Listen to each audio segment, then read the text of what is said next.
CAG, ठीक है, spelling लिखो। इसका full form CAG, controller, controller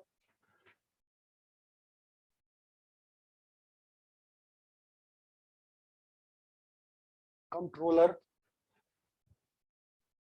auditor, auditor general, ठीक, कंट्रोलर ऑडिटर जनरल।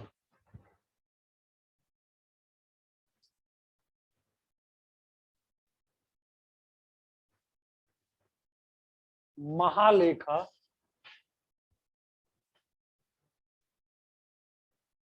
नियंत्रक परीक्षक,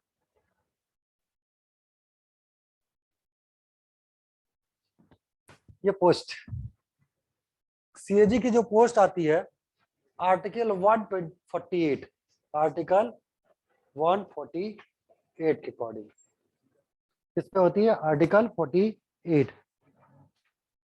ठीक है।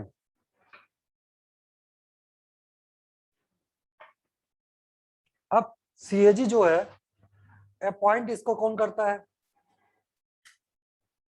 अपॉइंट कौन करता है इसको, president of India, president of India, president of India करता है। इसकी अपॉइंटमेंट कौन करता है, प्रेसिडेंट ऑफ इंडिया। इसका वर्क क्या है, ठीक है, वर्क क्या है, ये काम क्या करता है, ठीक है, auditing the expenditure of centre and states, auditing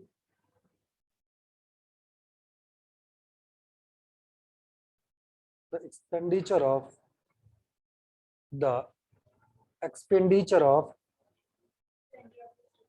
center and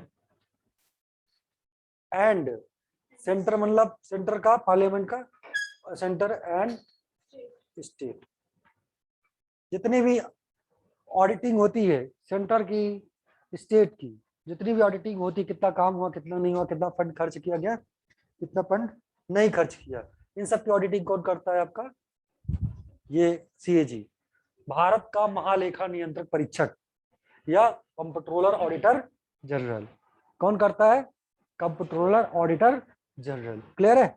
तो कंट्रोलर क्या करता है, अपॉइंट कौन करता है, प्रेसिडेंट ऑफ इंडिया, वर्क क्या है, ऑडिटिंग द एक्सपेंडिचर, ठीक है। तो this is the highest IRS अफसर, highest IRS Indian revenue services का अफसर होता है, ठीक है, हाईएस्ट IRS अफसर होता है, इंडियन रेवेन्यू सर्विसेज का अफसर। क्या करना है, इसका दूसरा काम क्या है, गवर्नमेंट ओन कंपनीज हैं जैसे कि भेल, गेल, NTPC, इनकी भी ऑडिटिंग करता है, क्या करता है, ऑडिटिंग करता है। तो लिख लीजिए, auditing of government own companies, auditing of government own company, हाँ, गवर्नमेंट ओन, OWN कंपनी,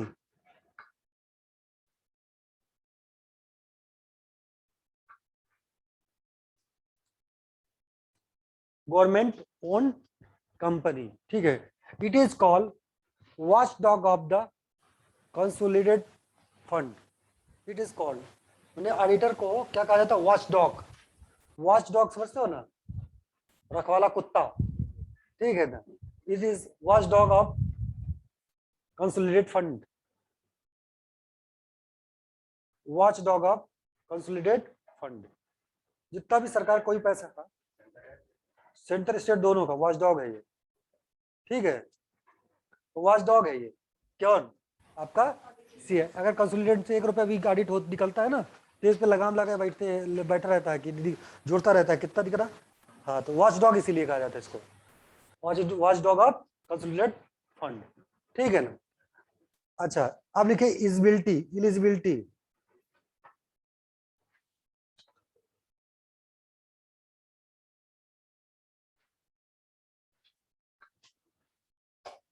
देखिए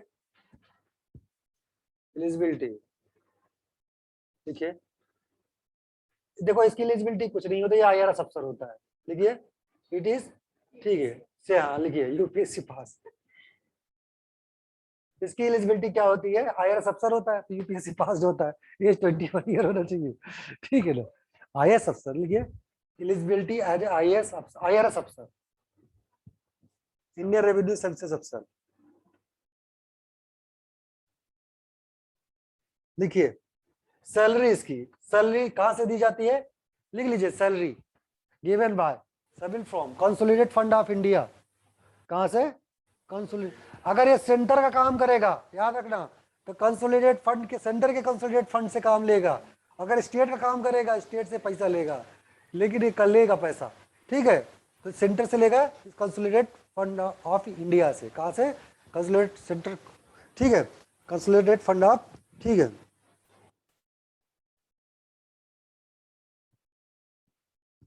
ठीक है।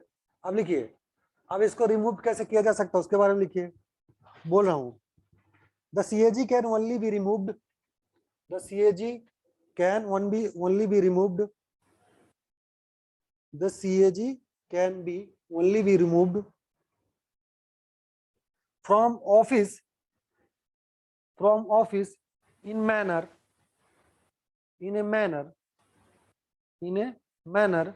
similar to a judge of, in a manner similar to a judge of, similar to a judge of, similar to a judge of the Supreme Court, similar to a manner of judge of Supreme Court, ठीक है, उसी तरह जैसे supreme court के जजों को हटाया जा सकता है, उसी प्रोसेस से इसको भी हटाया जा सकता है, किसको, CAG को, किसको, CAG को, ठीक है, जैसे CAG को सुप्रीम कोर्ट के जजों को रिमूव करने के लिए इम्पीचमेंट प्रोसेस सब प्रोसेस है, उसी तरह सेम मैनर से इसको भी हटाया जा सकता है, क्लियर है, तो CAG को भी सेम मैनर से हटाया जा सकता है जिससे पहले हटाया गया, ठीक है ना। अब बात करते हैं, ठीक है, अगर CAG का के साथ एक चीज है, ड्यूरिंग द इसके टेन्यूर, इसकी सैलरी में हम ना तो बढ़ा सकते हैं ना तो घटा सकते हैं, जो सैलरी होती है इसकी वो फिक्स होती है, ना हो सकता है आगे बढ़ सकता है ना घटा सकते हैं, तो लिखिए, लिखिए इसके बारे में, the salary and benefit of the CAG, the salary and benefit of the CAG can not change, can not be change to his disadvantage, cannot be changed to his disadvantage during the tenure, during the क्या जी, cannot be changed, लिखिए, to his disadvantage, to his, हाँ disadvantage during his tenure, during his tenure, उसका जो tenure है उसके according हम जो है वी कैन नॉट चेंज, यानी ड्यूरिंग द टेन्योर आप उस पर बदल नहीं सकते, क्या है, अफसर है, IRS अफसर है, टॉप क्लास का IRS अफसर है, ठीक है, जैसे वकीलों का सबसे बड़ा वकील कौन होता है, वकीलों का, हाँ कौन होता है, अटॉर्नी जनरल, और ठीक है, IRSओ का सबसे बड़ा IRS अफसर कौन होता है, ऑडिटर जनरल, इसका काम क्या है, ऑडिट करना, क्या करना, ऑडिट, इसे वॉच डॉग, कौन,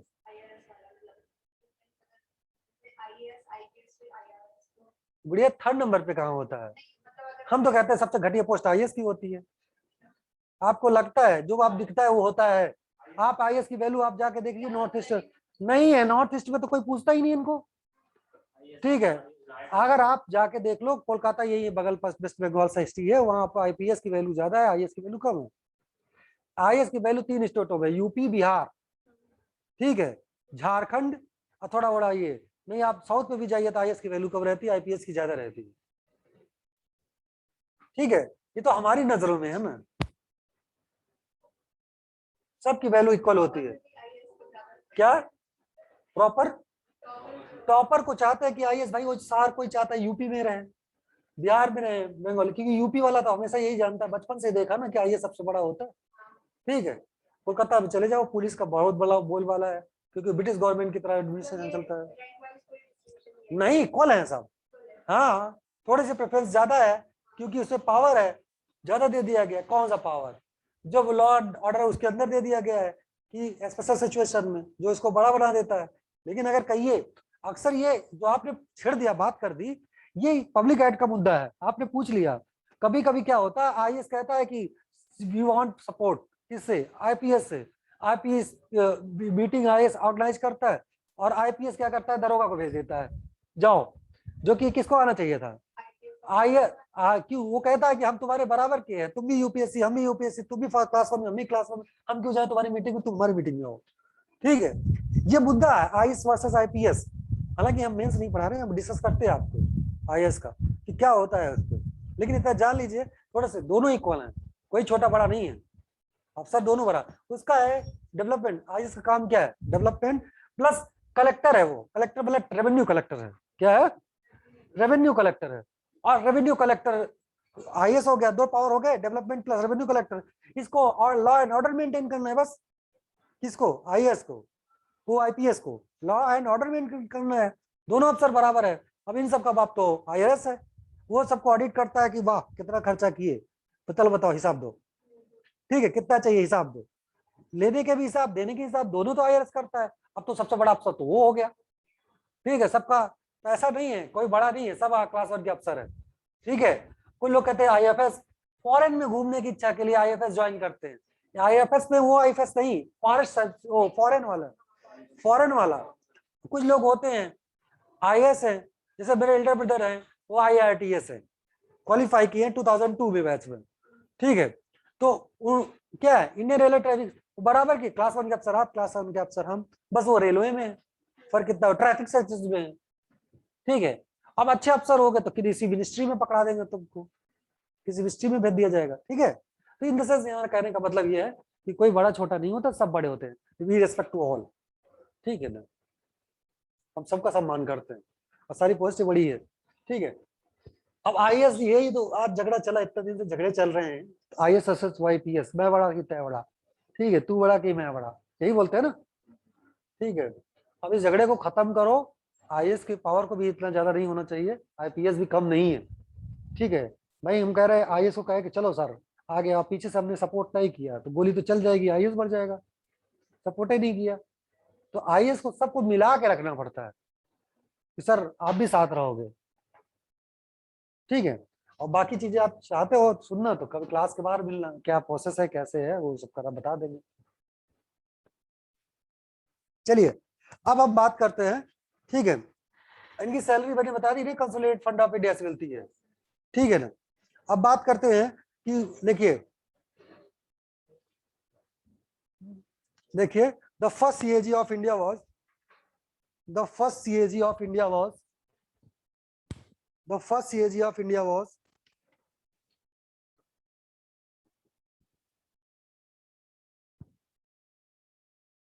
the first CAG of India was B. Narhari Rao. Narhari. B. Narhari Rao. B. Hari Narhari Rao. Rao. B. Narhari Rao.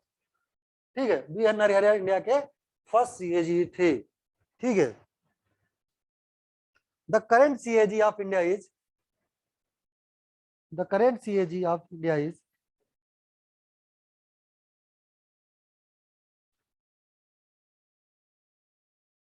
ठीक है, गिरीश चंद्र मुर्मू। गिरीश, गिरीश चंद्रा मुर्मू। कौन? The current CAG of India is, कौन है? गिरीश चंद्र मुर्मू। कौन है? Who is Girish Chandra Murmu. यानी आज प्रेजेंट जो सीएजी हैं वो कौन है? वो गिरीश चंद्र मुर्मू है। कौन है? गिरीश चंद्र मुर्मू है। ठीक, अब सीएजी खत्म। सैलरी, सैलरी नॉट मेंशन, न पूछा जाता है। ठीक है, सैलरी कितनी है? एग्जाम में आपसे पूछा जाएगा। ठीक है, अब हम बात करते हैं। हाँ जी, टेन्योर गवर्नमेंट जॉब है, 5 इयर्स लिख लीजिए, 5 ईयर।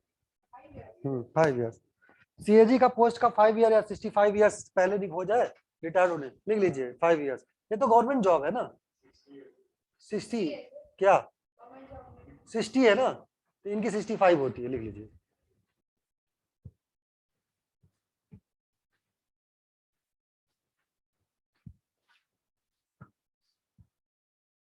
टेन्योर तो इनका जब तक होल्ड करेंगे ऑफिस तब तक, 5 साल से ज्यादा नहीं होते, रिटायर्ड हो जाते हैं। ठीक है, 5 इयर्स से ज्यादा रह ही नहीं पाते हैं, इसलिए अंतिम में होता है। जब आप बहुत बूढ़ी हो जाओगे तब जाकर के आप, तब जाके पोस्ट मिलती है ये, मतलब बहुत ओल्ड हो जाओगे तब। आए, मुख्य सचिव नहीं होता है, कैबिनेट सेक्रेटरी होता है। ठीक है, वो वहां बैठता है प्राइम मिनिस्टर के बगल। ठीक है, सीधे उसमें पार्लियामेंट में बैठता है, वो सबसे चीफ पोस्ट है।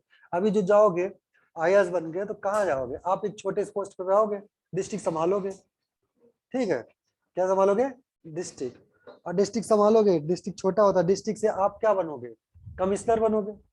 डिस्ट्रिक्ट के ऊपर कमिश्नर होता है, फिर कमिश्नर से स्टेट सेक्रेटरी बनोगे, स्टेट सेक्रेटरी से कैबिनेट सेक्रेटरी बनोगे। ठीक, उतने तो जिंदगी निकल जाएगी, रिटायर्ड होने की एज आ जाती है। अब डायरेक्ट कोई सूट तो है नहीं कि डायरेक्ट सूट मार दोगे। क्लियर है तो यूपीएससी के एग्जाम वैसे भी 5 साल 2 साल लग ही जाते हैं निकालने में। ठीक है, 21 के बाद प्रिपरेशन करनी पड़ेगी, या तो भाई बर्थ 12th के 10th के बाद स्टार्ट कर दो। ठीक है, और भाई लक चांस से तो किसी का भी आईएएस हो सकता है। ठीक है भाई, लक अच्छा हो, जो पढ़ा वही आए। ठीक है, हो सकते हो, लेकिन मेहनत तो करे, प्रोसेस है लंबा। अब इसको सीएजी बनने के लिए आसान है, सीएजी बहुत बड़ी पोस्ट है।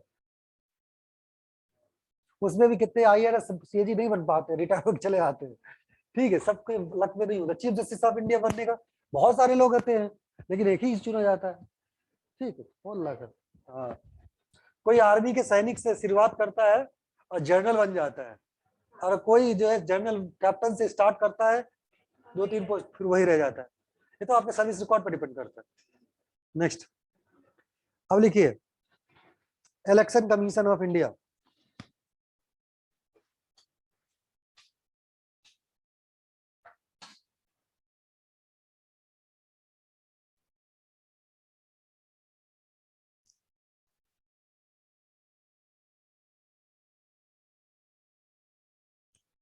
आर्टिकल 324, हाँ, election commission of India, article 324। अब छोटा छोटा है। ठीक है, लिखिए, election commission is, election commission is appoint, commissioner is appointed by the president of India.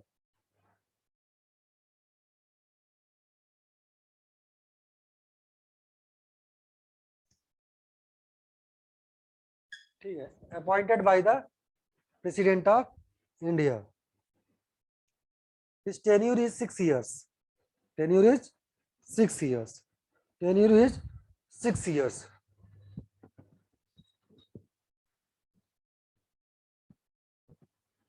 ठीक है, अब इलेक्शन कमीशन का काम क्या है। ठीक है, इसका काम क्या है, इलेक्ट्रोल रोल तैयार कराना है। इलेक्ट्रोल रोल समझते हो ना, रोल तैयार कराना। ठीक है, वोटिंग कराना। ठीक, और किसी पार्टी को रजिस्ट्रेशन देना, पार्टी को रजिस्ट्रेशन करना कि कौन सी पार्टी चुनाव लड़ने लायक है, कौन सी पार्टी नहीं, वो हम पढ़ाएंगे बाद में पॉलिटिकल पार्टीज में। ठीक है, इलेक्ट्रोल तैयार करना, वोटिंग करवाना। ठीक है, और जो चुनाव का रूल्स एंड रेगुलेशंस होते हैं उसको इस मेंटेन करना, करवाना, कौन काम करता है ये। तो इंडिया में जितने भी इलेक्शन होते हैं, इलेक्शन करवाना इसका काम है, किसका, इलेक्शन कमीशन ऑफ नहीं इंडिया। तो चलिए, इलेक्शन कमीशन का काम है। ठीक है ना,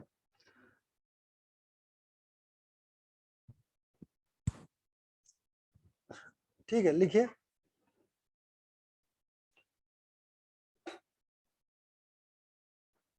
देखो, अकॉर्डिंग टू आर्टिकल 326, अकॉर्डिंग, हाँ लिखिए, एक क्वेश्चन बहुत पूछा जाता है, अकॉर्डिंग टू आर्टिकल 326, 326, लिखे, ठीक है, अकॉर्डिंग टू आर्टिकल, देखिए right to right to vote is legal rights. Vote vote vote vote vote vote माने होता है वोट देना, मत। कैसा राइट है? लीगल राइट्स, मताधिकार। बताओ, अगर हिंदी ना आती तो हमको आप बेवकूफ बना देते, ठीक है ना। राइट टू वोट मतलब होता है मताधिकार, लीगल राइट्स। अब आपको एग्जाम में पूछता है right to vote constitutional rights है? नो, इसको लीगल वोट राइट बना दिया गया। क्यों? ठीक है, अब लिखिए, first election commissioner is Sukumar Sen.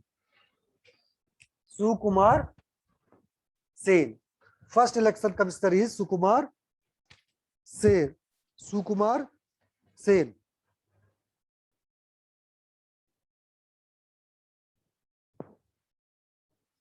ठीक है, प्रेजेंट लिखिए, प्रेजेंट सेन, गुड़िया सेन बंगाल के थे, सुकुमार सेन।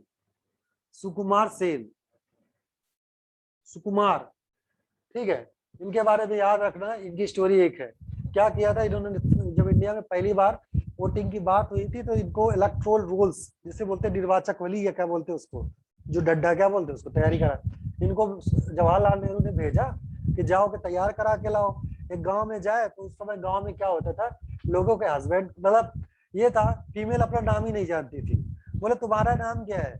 बोले हमें नहीं पता। ठीक है, तुम्हारे पति का, बाप रे, हस्बैंड का नाम लेना तो मना है, पाप हो जाएगा, हस्बैंड मर जाएगा अगर नाम ले लेंगे तो।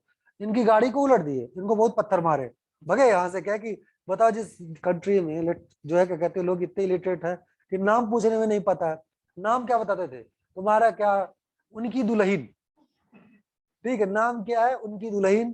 ठीक है, क्या हुआ, वो ऐसे है क्या? हाँ, क्या बोल रही थी? हाँ, तो उस समय ऐसे होता था। तो अक्सर ये यूपी बिहार की बताता है यहाँ, तो उनकी दुल्हन के नाम से मतलब वो कहने, उनकी बिटिया। ठीक है, नाम नहीं, अरे बिटिया, और हस्बैंड का नाम ले, बाप रे, पत्थर उठा ले वो हरामी। ठीक है, और नाम पूछता है वो भी, और मर जाएगा तो हमारा हमारा क्या होगा, हमारे आगे पीछे। वो भगे गाड़ी लेकर के, और ये गाड़ी भी जला दिए। आए दिल्ली, जवाहरलाल नेहरू से बोले, जवाहरलाल नेहरू बोले फिर जाओ। बेचारे कड़ी मुश्किल से एक छोटी सी वोटर लिस्ट तैयार करके लाए। बोले कि लो, इनको चीफ कहे कि बहुत टफ है यहाँ इलेक्शन करवाना। आप देखिए, इलेक्शन पे जो है क्या कहते हैं, कितना 52% वोटिंग होती है, 70% तक वोटिंग चली जाती है। मेल फीमेल पार्टिसिपेट करते हैं, और लोग खुशी से पार्टिसिपेट करते हैं कि हम वोट में देने जा रहे हैं, वी आर कास्टिंग वोट। ठीक है ना। रिमोट एरियाज में भी मैंने देखा इस बात को। ठीक है, तो आपका भारत, तब के भारत में कितना डिफरेंस था, जब लोगों के नाम ही नहीं थे, लड़कियों के तो नाम ही नहीं रखे जाते थे पुराने समय में। क्या रखा जाता था लड़कियों के नाम? इनकी बिटिया। ठीक है, हाँ, ये वो कहते थे, वो लिखते दुल्हनिया नहीं, दुल्हीन। ठीक है ना, वर्ड है। मैंने पढ़ा है सुकुमार सेन की बुक, जो उन्होंने लिखा है, मैंने अच्छे से पढ़ा। तो मैंने कहा बाप रे, उनके दर्द को मैंने समझा कि हो सकता है भाई, रिमोट एरियाज में ऐसे ही प्रॉब्लम है ना। अब तो इसी पे एक मूवी बनी है, लेटेस्ट बनी है, आपने देखा राजकुमार राव की? नहीं गए? हाँ, नाम हम तुमसे पूछ रहे हैं। न्यूटन। न्यूटन बना है इसी पे इलेक्शन करवाने के लिए, रिमोट एरियाज में। ठीक है, न्यूटन मूवी बनी है ना, जिस पर इसी की स्टोरी लिखी गई, कैसे इलेक्शन करवाया उस अफसर ने। ठीक है, लेकिन उस समय का भारत ऐसा था कि मत पूछे, इलेक्शन के नाम से लोग यही सोचते थे कि नसबंदी करने वाले आ गए हैं, पकड़ के भगे थे, पूरे गांव भाग जाते थे, पूरा गांव गांव भाग जाते, मेल व फीमेल, अरे बच्चा नहीं पैदा कर पाएंगे हम। ठीक है, सब नसबंदी कर देगा। ठीक है, एक्सट्रोटॉमी बोलते हैं ना उसको। ठीक है, तो उस समय का भारत था ये, उस समय का इंडिया। सर संजय गांधी से पहले वो डरे हुए थे कि नसबंदी होगा। आप सुकुमार सिंह बहुत डरे हैं, वो तो बाद में टेरर मिला है ना, जब इलेक्शन होने लगा तब ये आए आपके संजय गांधी। जब इंदिरा के डेथ होने के बाद, इंदिरा के रहने पर संजय गांधी ने ऐसा प्लान बनाया कि होगा, उसके पहले ही पूरा भारत जो है नसबंदी से डरता था। ठीक है ना, गाड़ी पलट देना, उनको पत्थर मारना, कुछ मैं फीमेल उठा के कीचड़ से मार दी उनको, बोले हरामी हट, यहाँ आके गाँव में पति का नाम पूछता है। ठीक है ना, आज के युग में पति का नाम सबसे पहले लिया जाता है। और विकास क्या हाल है? ठीक है ना, बस कोई ले या न ले, पत्नी जरूर नाम लेती है, ठीक है ना, वो भी सबसे चुप्पी केस है। और बताओ, ठीक है, तो कल और आज में बहुत डिफरेंस है, आज डेवलपमेंट किए हैं ना, अब ऐसा लेना भी चाहिए भाई, बराबर की बात है, तो उसमें क्या मुद्दा है। चलिए ठीक है ना, ये क्वेश्चन नहीं पूछा जाएगा, बस इतना ही पूछा जाएगा, सुकुमार सेन, ठीक है, याद है? हाँ लिखिए, प्रेजेंट में, in present, in present chief election commissioner is Sushil Chandra, in present, in present chief election commissioner is Sushil Chandra, Sushil Chandra, ठीक, in present election commissioner is Sushil Chandra. ये इंडिया के 24th, ठीक है, वो थे 24th chief election commissioner, 24th chief election commissioner है कौन, सुशील कुमार चंद्रा, सुशील चंद्रा क्या नाम है इनका, सुशील, सुशील चंद्रा नाम है। तो सुशील चंद्रा जो है आप के जो है 24th जो है वो है, हाँ, इलेक्शन कमिश्नर है। अच्छा ठीक है, इनकी हेल्प करने के लिए दो और कमिश्नर हैं, जो है इनका नाम, एक का है अनूप चंद्रा, और वो तो इनको नहीं पूछा जाएगा, सिर्फ इतना पता who is the chief election commissioner, Sushil Chandra, ठीक है। अब आप, आपको बताते हैं, इलेक्शन में सबसे ज्यादा अगर इंप्रूवमेंट करने वाले कोई थे तो टीएन सेशन, ठीक, टीएन सेशन, टीएन सेशन, ठीक है, इससे पॉलिटिकल पार्टीज और इलेक्शन लड़ने वाले बहुत डरते थे, ठीक है। आपने एक गाना सुना होगा, ठीक है, वोट फार घाघरा, सुना होता था बचपन में, चल रहा था ये गाना, नहीं सुना है? टीएन सेशन का नाम जरूर आता है, वो इतना ज्यादा चेंज करते थे, इतना ज्यादा चेंज करते थे, मैं उनकी स्टोरी सुनाऊं तो आपको, मतलब थोड़ी सी पॉलिटिकल पार्टी का कोई लीडर गलती करता था, तुरंत उसके पर कतर देते थे, टीएन सेशन। उन्होंने इलेक्शन के जो एक्सपेंडिचर्स हुए हैं सब पे उन्होंने बैन रख किया था कि ज्यादा पैसा नहीं खा सकते आप पर, ठीक है। तो सबसे ज्यादा Gautam Goswami, sorry Goswami committee, TN session, ये स्ट्रॉन्ग माने जाते हैं, लालू उलू के पर कदर दिए थे टीएन सेशन ने, कोई भी उल्टा सीधा नहीं बोल सकता, टीएन सेशन ने, इन्होंने इतने स्ट्रॉन्ग इलेक्शन कमिश्नर रहे हैं टीएन सेशन। लोग सपने में भी देखते थे नाम टीएन सेशन का, कि कहीं ऐसा ना हो, पॉलिटिकल लीडरों के खिलाफ एकदम तलवार की तरह खड़े, कोई भी गलती करो काट दो, इसको बैठा दो, ये नहीं लड़ सकता चुनाव, तब तक के सबसे हार्ड माने जाते हैं टीएन सेशन, ठीक है। अब चलो हम लोग डाल देते हैं पॉलिटिकल पार्टीज, हिंदी में बोलते हैं राजनीतिक पार्टियां।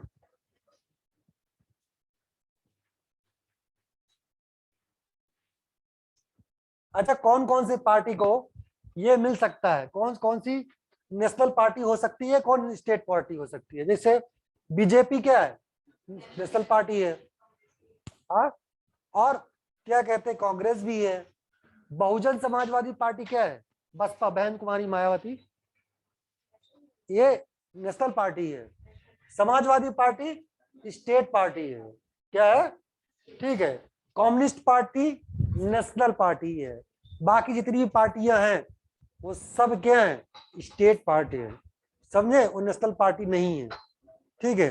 आम आदमी पार्टी, अभी इसको लेना पड़ेगा किसकी एलिजिबिलिटी, और वो एलिजिबिलिटी क्राइटेरिया क्या है जब वो सेंट्रल की पार्टी बनेगी, तो सबसे पहले लिख लेते हैं एलिजिबिलिटी कैसी होनी चाहिए, लिखिए, क्राइटेरिया फॉर नेशनल पार्टी,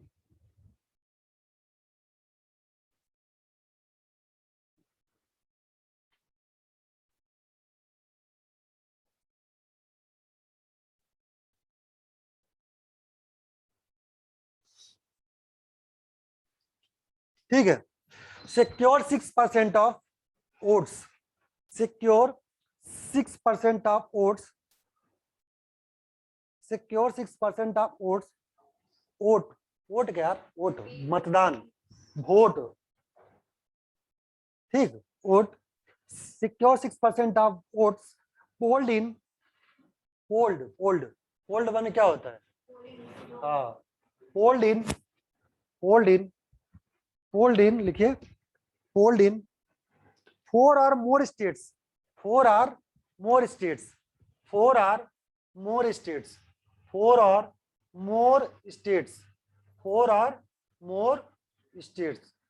ठीक है, यानी कम से कम जितनी भी सीटें हो, जैसे बीजेपी आम आदमी पार्टी है एएपी, इसके 4 राज्यों में जितनी भी चुनाव लड़ी है, कम से कम 6% जो है वोट पड़ना चाहिए इसके फेवर में, 6% वोट पाना चाहिए इन राज्यों में, 4 राज्यों में, ठीक है, या उससे ज्यादा राज्यों में। कितना? 6%, हारे या जीते, लेकिन 6% वोट होना चाहिए उसको। टोटल जितना वोट पड़ा है उसको टोटल का 6%, टोटल का समझना बहुत ध्यान से, डिफिकल्ट है। अगला और क्राइटेरिया लिखे, been at least 4 seat, been at least 4 seats of the Lok Sabha, been at least 4 seats of the Lok Sabha, been at least 4 seats of the Lok Sabha। कम से कम 4 राज्यों में जो है, कम से कम एक राज्यों में, यानी कम से कम 4 लोकसभा की सीटें जीतनी चाहिए, ठीक है, कम से कम 4 या 6% 4 राज्यों में पाओ, और कम से कम राज्यों में 4 सीटें लोकसभा की जीती, यानी सांसद होना चाहिए, ठीक है। अगली क्राइटेरिया देखो, been at least 2% of Lok Sabha seats, been at least 2% of Lok Sabha seats,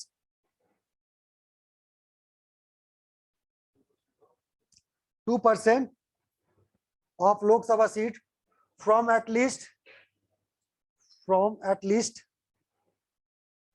3 different states,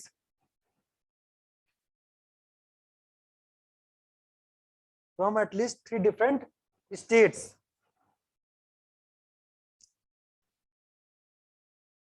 ठीक है। क्राइटेरिया तीसरा देख लिया आपने, ठीक है। ये आपका कौन सा पार्टी बनेगा, तब जाके आप सेंट्रल पार्टी का, और इंडिया में सेंट्रल पार्टी कितनी है याद रखिएगा, पहले लिख लीजिएगा, सेंट्रल पार्टी कौन सी है, Indian National Congress, Indian National Congress, हाँ, दूसरा है बीजेपी, तीसरा है बसपा, बीएसपी लिखिएगा शॉर्ट में, ठीक है। अगला है Communist party,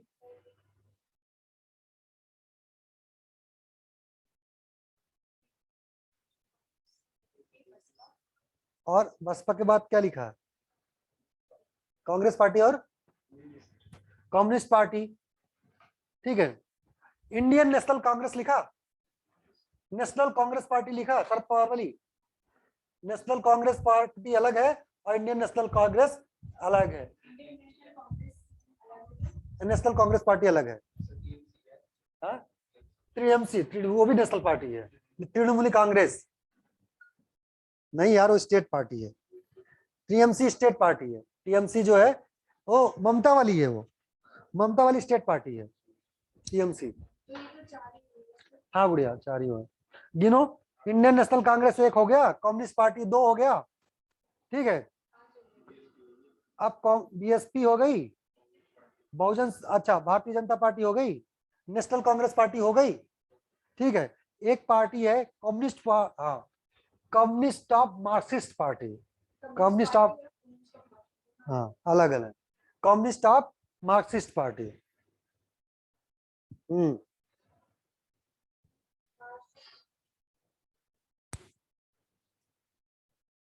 communist of Marxist party,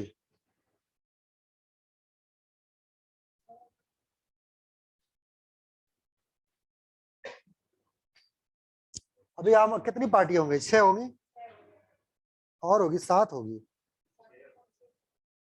कैसे कैसे जोड़े हो, 1 2, हाँ, मार्क्सवादी कम्युनिस्ट पार्टी, भारतीय जनता पार्टी लिखे, इस पे तो 7 निकल रही है, 3 3 6 7 कितना होगा, 4 7 है, कैसे जोड़ ऐड कर रहे हो, इंडियन नेशनल कांग्रेस सही है, Communist Party of India 2, Communist, अच्छा Communist Party of India Marxist 3, ठीक, भारतीय जनता पार्टी 4, ठीक है, Bahujan Samajwadi Party 5, National Congress Party 6। Indian National Congress के इस समय चेयरमैन कौन है? राहुल गांधी। और कम्युनिस्ट पार्टी ऑफ इंडिया के सीपीआई क्यों है? क्या नाम है वो, बंगाल वाले हैं, क्या नाम उनका? ठीक है, अभी एग्जाम उस पे चले थे। बीजेपी के लीडर कौन है इस समय पार्टी के? मोदी जी, जेपी नड्डा है इस समय। ठीक है, और बीएसपी की तो मायावती जी, अब हटी नहीं, बढ़िया है, हटेंगे तो याद करना पड़ेगा, ठीक रहे। एनसीपी शरद पवार की है, ठीक है। कम्युनिस्ट पार्टी मार्क्सिस्ट के हैं करात। करात को जानते हो? करात, प्रकाश करात या बृंदा करात जिसे बोलते हैं, वो है लीडर। चलिए ठीक है, कितनी पार्टी हो गई टोटल? 6 हो गई। कहाँ से 6 7 जोड़ रखा है इसने?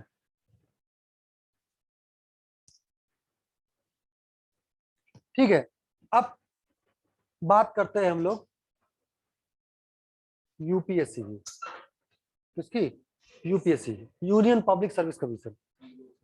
हाँ, हिंदी में बोलते हैं संघ लोक सेवा आयोग, ठीक है।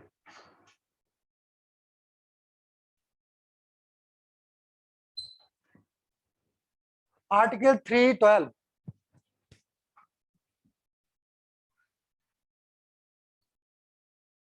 आर्टिकल 312,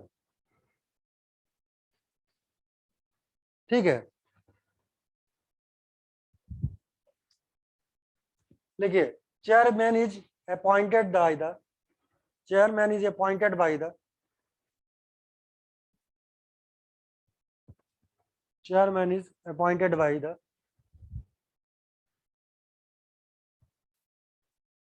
देखिए chairman is appointed by the president of India.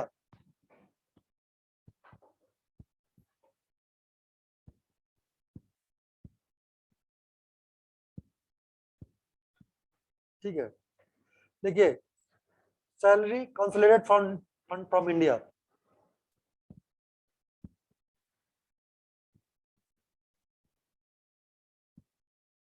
ठीक है। अगला लिखिए, रिटायरमेंट एज 65 ईयर्स,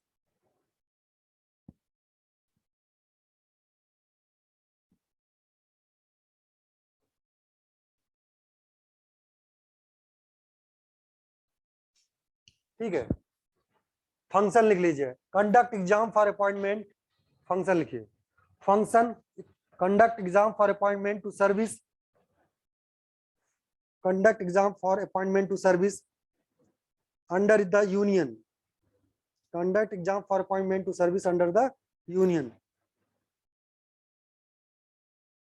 दूसरा, maintain continuity of administration,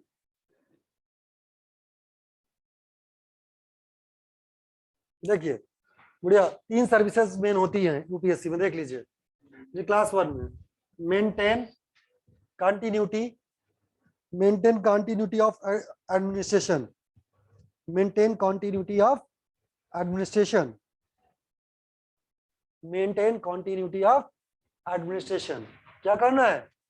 administration में कंटिन्यूटी करना है, ठीक।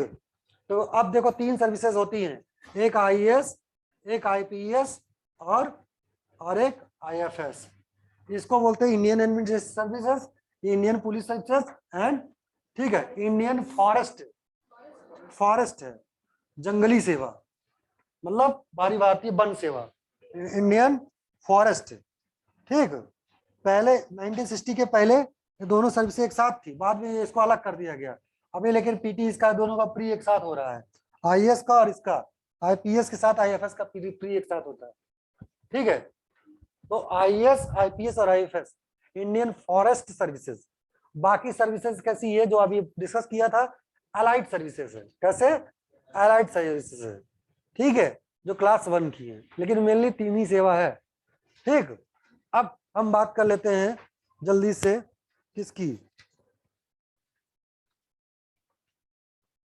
पंचायत। और लास्ट में पंचायत से पहले स्टेट पढ़ लीजिए। किसी ने पूछा था सर स्टेट आएगा, स्टेट आ गया। चलिए स्टेट के बारे में पढ़ते हैं। राज्य,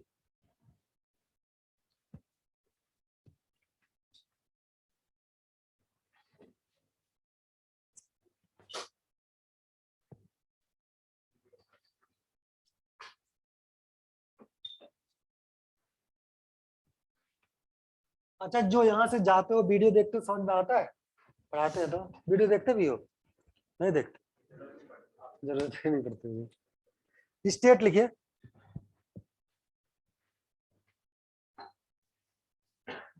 स्टेट, ठीक है। लिखिए गवर्नर, सबसे पहले गवर्नर लिखिए।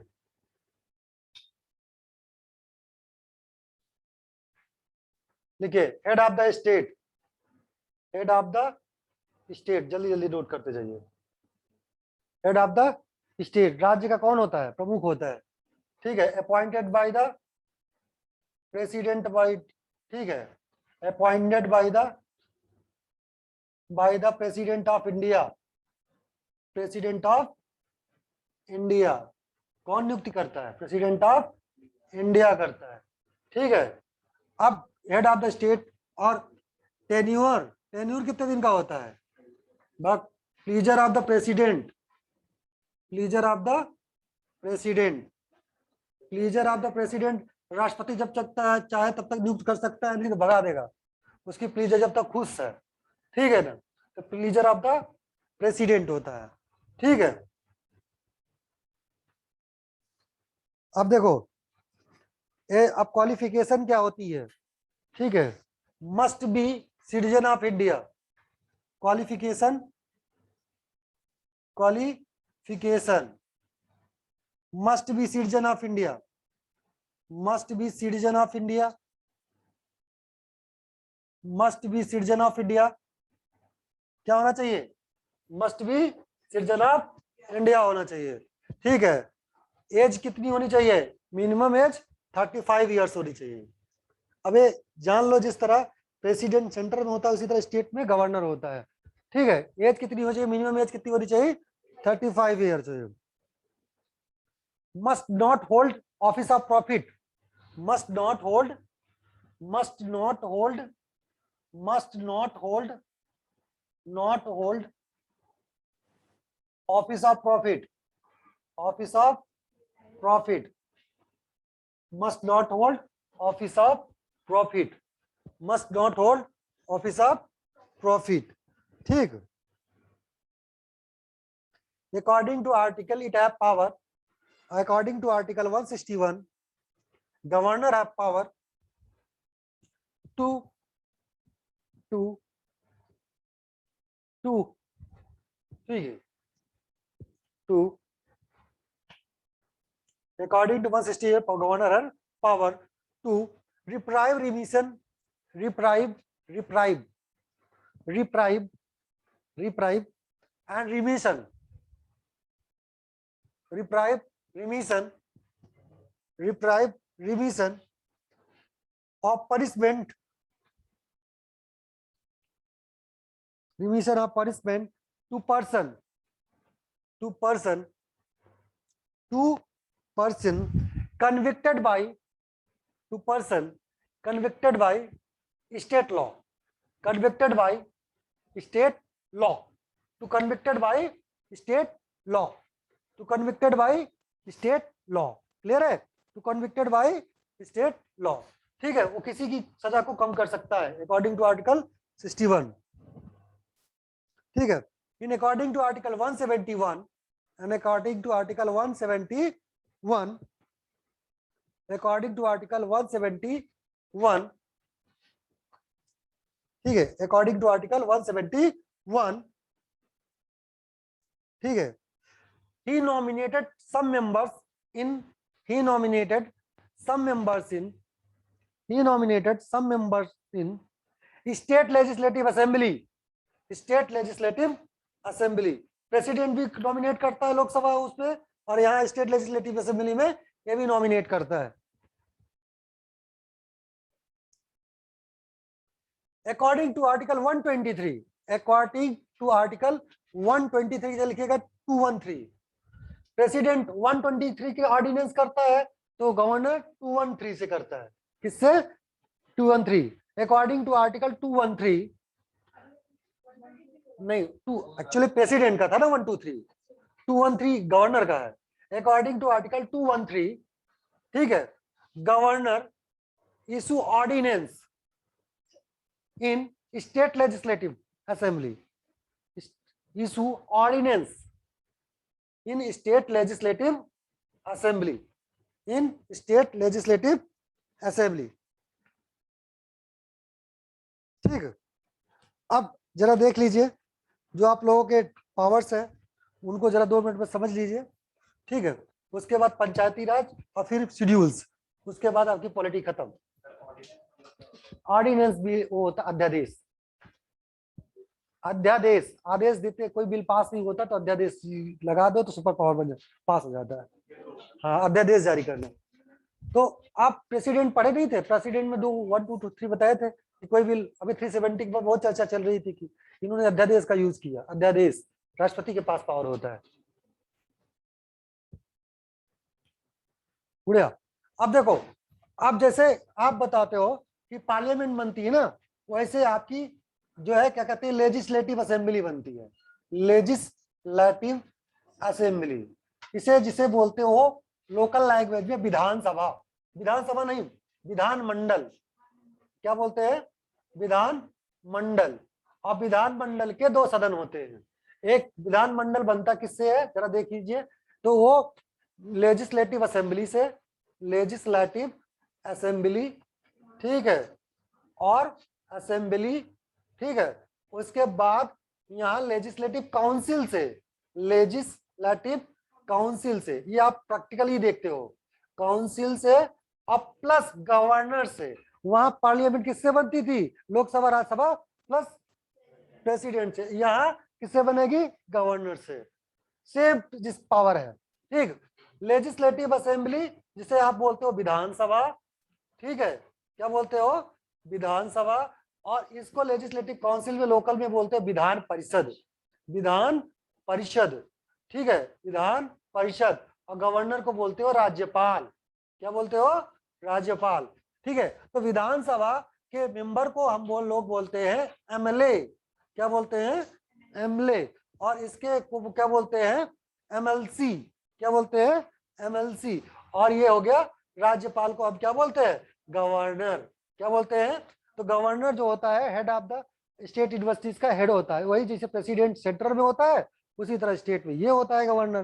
तो गवर्नर का जो टेन्यूर तो होता नहीं है, प्लीजर ऑफ द प्रेसिडेंट है, जब तक चाहे तब तक रखे, जब चाहे भगा दो, ठीक है, दूसरे को लाओ, ठीक है, ट्रांसफर कर सकता है। एक व्यक्ति कई राज्यों का गवर्नर बन सकता है, ठीक है ना, एक ही बंदा कई राज्यों का गवर्नर बन सकता है, बन सकता है कि नहीं? एक बंदा कई स्टेटों का गवर्नर बन सकता है। तो in the sense MLA MLC. अब आप बात करते हैं विधानसभा। विधानसभा की अलग अलग राज्यों में विधानसभा स्टेबलाइज की गई है। अभी 2 यूनियन टेरिटरीज है, वहां भी विधानसभा है, एक दिल्ली विधानसभा और एक पौंडीचेरी विधानसभा, ठीक है। तो 2 ऐसी विधानसभाएं हैं, है कि नहीं? तो आप देख लीजिए, अगर विधान परिषद बनाना है तो आप क्या करोगे? विधान परिषद बनाने के लिए क्या करना पड़ता है? तो विधान परिषद बनाने के लिए आपको यानी अपनी विधानसभा से बिल पास कराओ, वो लोकसभा से पास हो, राज्यसभा से प्रेसिडेंट पास कर दे तो विधानसभा बन जाती है, विधान परिषद बन जाती है। जैसे वेस्ट बंगाल में अभी, दिल्ली में हो, अभी यूपी में विधान परिषद है, ठीक है, आपके बिहार में है, महाराष्ट्र में है, ऐसे ऐसे करके कई राज्यों में विधान परिषद स्टेबलाइज की गई है। अभी उत्तराखंड में विधान परिषद नहीं है, नहीं है, यहाँ कहाँ है? उत्तराखंड में विधान परिषद नहीं है, इसे स्टेबलाइज किया जाना है, ठीक है।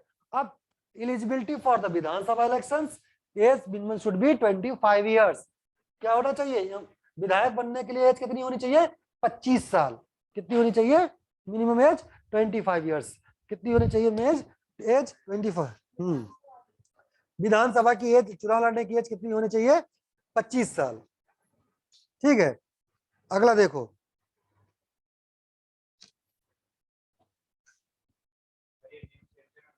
क्या जी?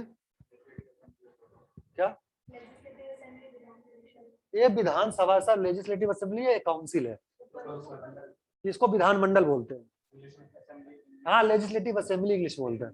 हाँ हाँ, इसको बोलते हैं केवल लेजिस्लेटिव, असेंबली तो कुछ नहीं बोलते, ले लेजिस्लेटिव विधान।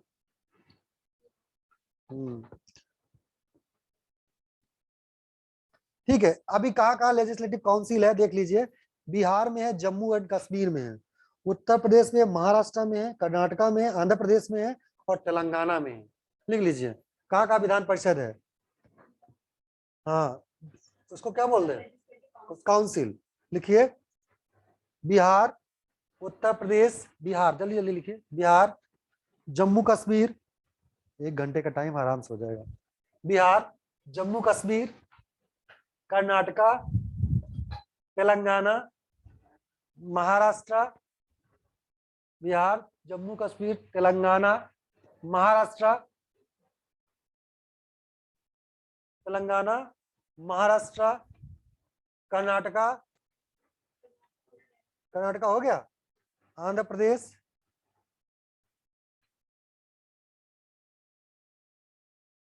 अब मिलाइए कितना, 6 हो गया ना। हाँ, बिहार, जम्मू एंड कश्मीर, उत्तर प्रदेश, महाराष्ट्र, कर्नाटका, आंध्र प्रदेश एंड तेलंगाना, 7 हो गया।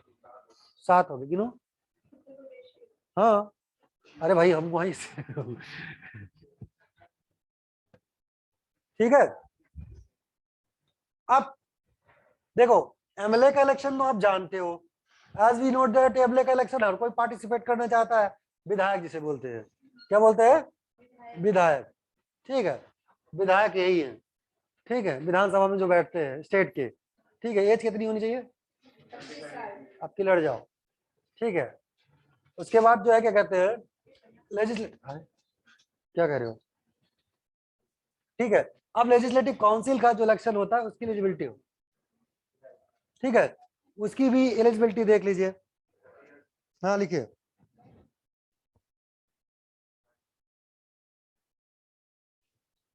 लिखिए, ठीक है, composition of the legislative council.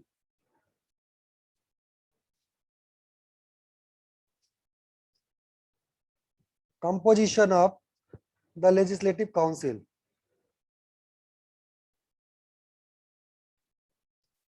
The legislative council consists of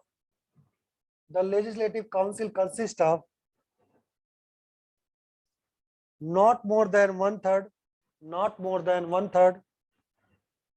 the strength of not more than one third of the strength of the legislative assembly, not more than one third the strength of legislative assembly, and not less than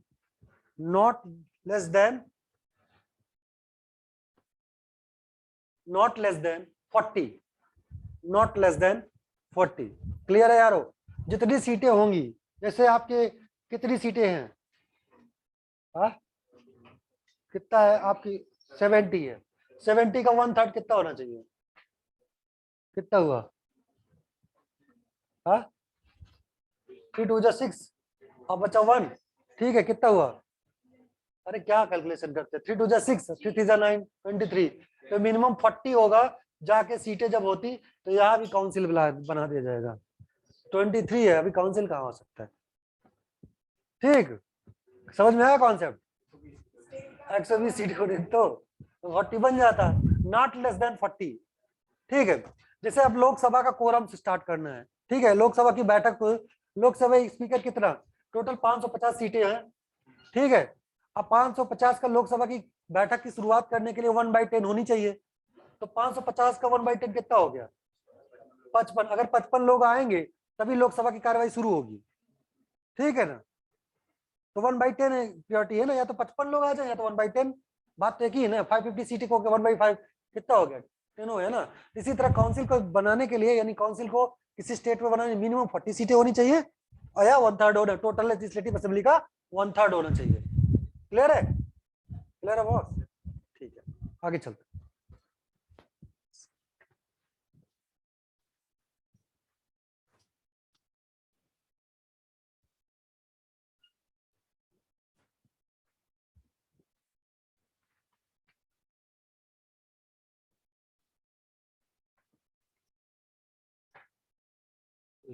next, अब हम बात करते हैं next, इसमें composition कैसे होगा।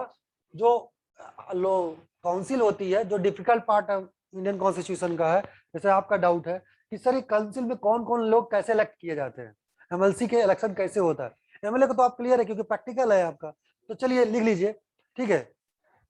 Composition of legislative council, लिखिए composition of, composition लिखिए गुड़िया, लेजिस्लेटिव काउंसिल डाली हो ना, ठीक है। तो पहली हेडिंग पहले ऐसे करके लिखिए, हाँ लिखिए 1/3 member are elected by the 1/3 member elected by the 1/3 member are elected by the legislative assembly. 1/3 member is elected by the legislative assembly of the concerned state, of the concerned state, of the concerned state, of the concerned state.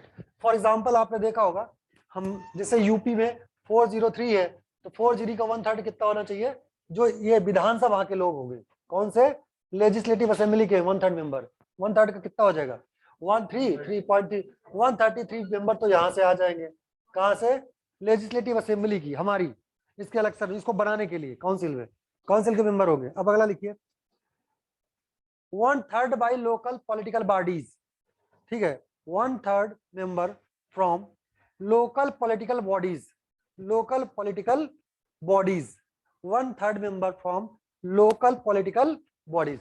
Local political bodies समझ लीजिए आप क्या है, local political, जैसे पंचायतों से, पंचायत क्या है आपकी लोकल पॉलिटिकल बॉडीज है, 1/3 मेंबर वहां से इलेक्ट करके लाएंगे हम, ठीक है, किसमें, तो पंचायत क्या है, लोकल पॉलिटिकल बॉडीज है आपकी, ठीक है, पंचायत पर जो डिस्ट्रिक्ट लेवल पे होती हैं उनसे इलेक्ट करके 1/3 मेंबर हम उनकी लेके आएंगे डिस्ट्रिक्ट लेवल पे, ठीक है, लोकल पॉलिटिकल बॉडीज जो है।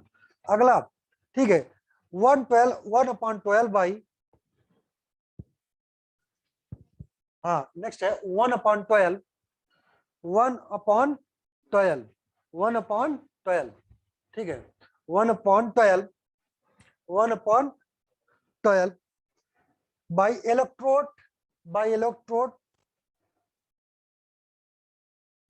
by electrode consisting of a person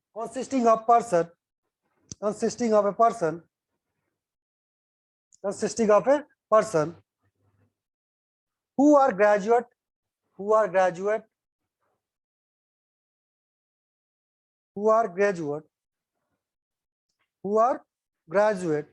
ठीक है, of 3 years, graduate of 3 years standing, and who are resident of the India, यानी 1/12 मेंबर जो काउंसिल में जाएंगे वो कहां से जाएंगे, जो ग्रेजुएट हुए हैं, और ग्रेजुएशन के 3 साल बाद, ये नहीं तुरंत ग्रेजुएट हुए, जिस साल ग्रेजुएट हो उस साल नहीं, ग्रेजुएशन करने के 3 साल बाद, जैसे आप ग्रेजुएट हो गए बीटेक करके, तो बीटेक करने के 3 साल बाद आप भी लेजिस्लेटिव काउंसिल के मेंबर के इलेक्शन में पार्टिसिपेट कर सकते हो, समझ में आया, ऑल मेंबर्स। तो आप इसे ग्रेजुएट हुए, ग्रेजुएट किस सन में हुए आप, 18 में, तो आप 21 के इलेक्शन में, 21-22 के इलेक्शन में जो भी होगा लेजिस्लेटिव काउंसिल में, आप 1/12 मेंबर आप वोट दे सकते हो, आप पार्टिसिपेट कर सकते हो, ठीक है, काउंसिल में। क्लियर हो रहा है कि नहीं तुम्हारा, ठीक है ना। अगला 1/12 मेंबर, ठीक है, अब लिखिए 1/12 electorate, 1/12 electorate consisting of person, 1/12 electorate consisting of person, 1/12 electorate consisting of person engaged for 3 years, engaged for 3 years in teaching,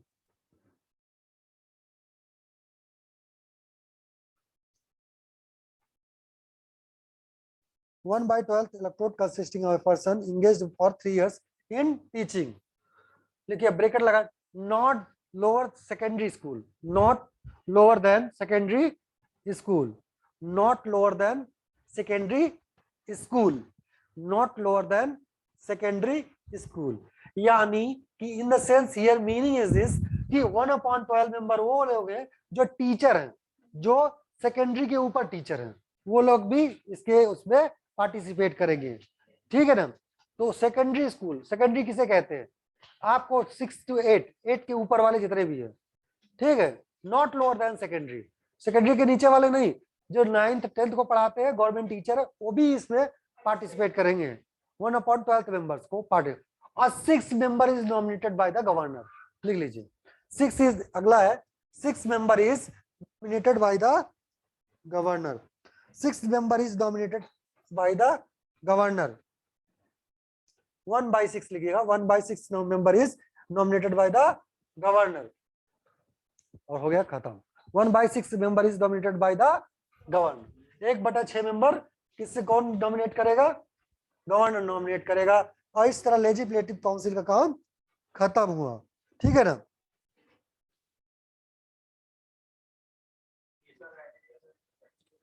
as का क्राइटेरिया लिखे 30 ईयर्स।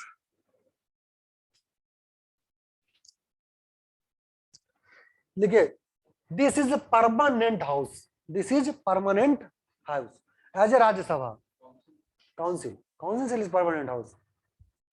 अब हम आ गए हैं काफी कुछ नजदीक खत्म होने के कगार पे। ठीक है ना। अब लिखे दिस इज परमानेंट हाउस। ठीक है। अब इनका टेन्यूर, एमएलए का टेन्यूर कितने दिन का? 5 इयर्स का होता है। इनका 6 ईयर का होता है टेन्यूर काउंसिल वालों का।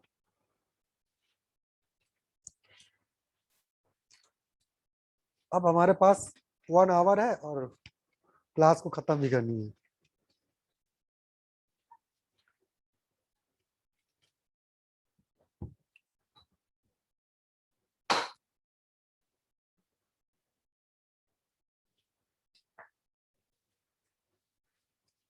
ठीक है। अब हम बात करते हैं किसकी? पंचायत। डालिए panchayat 243 part 9 of the constitution. 243 part 9 of the constitution. Part 9 of the constitution.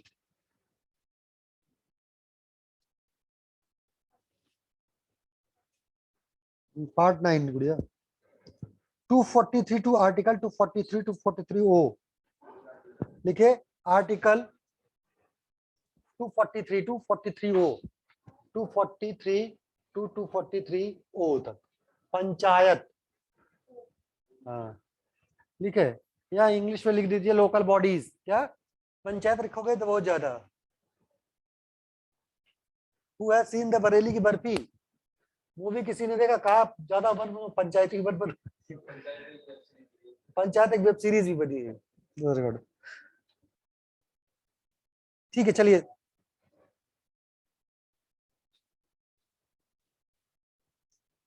Indian constitution के पार्ट 9 में ये लिखा है कि इंडिया के लिए, क्योंकि डीपीएस में भी लिखा था आर्टिकल 40 में कि ऑर्गेनाइजेशन ऑफ विलेज पंचायत लिखा था ना, तो वहाँ पंचायत में लिखा गया तो पंचायत का कॉन्स्टिट्यूशन हुआ है। अब यहाँ हम डिटेल पंचायत पढ़ेंगे। ठीक है। हाँ पार्ट 9 में होता है इंडिया कॉन्स्टिट्यूशन। हाँ पंचायत 243 नहीं, ऑर्गेनाइजेशन ऑफ विलेज पंचायत कहाँ लिखा है तो आप बता देना 40 में है। ठीक है। अगर आपसे पूछे पंचायती राज, अगर पहली आर्टिकल 40 ही मान लो, ठीक है, लेकिन एक्सप्लेनेशन पूछे तो 243 में है।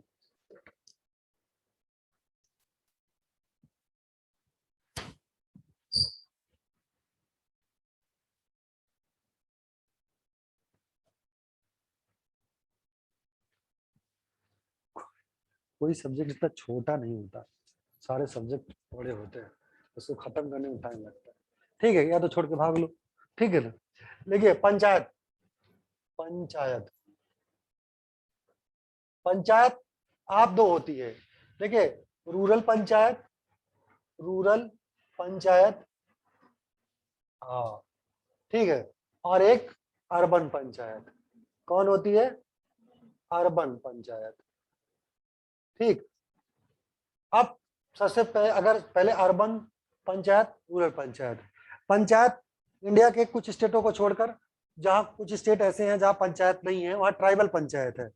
एग्जाम्पल, ठीक है, एग्जाम्पल देखिए नागालैंड में यहाँ पंचायत नहीं है। वो स्टेट है, मैं लिखने जा रहा हूँ नागालैंड, यहाँ पंचायत नहीं है। यहाँ क्या है, ट्राइबल पंचायत है, जनजातियों की अपनी पंचायत है। ठीक है, ट्राइब्स है ना। नागालैंड, मेघालय और मिजोरम। मेघालय, मेघालय, मिजोरम, मेघालय, मिजोरम। ठीक है। यहाँ सब है, क्या है, ठीक है।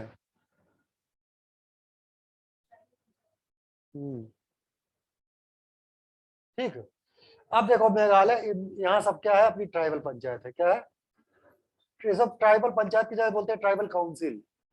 क्या है, अरुणाचल, यहाँ पंचायत है, ट्राइबल काउंसिल बोलते हैं। क्या बोलते हैं लोग, ट्राइबल काउंसिल। हम लोग क्या बोलते हैं, पंचायत बोलते हैं। हाँ, हम लोग कहाँ काउंसिल बोलते हैं। ठीक है।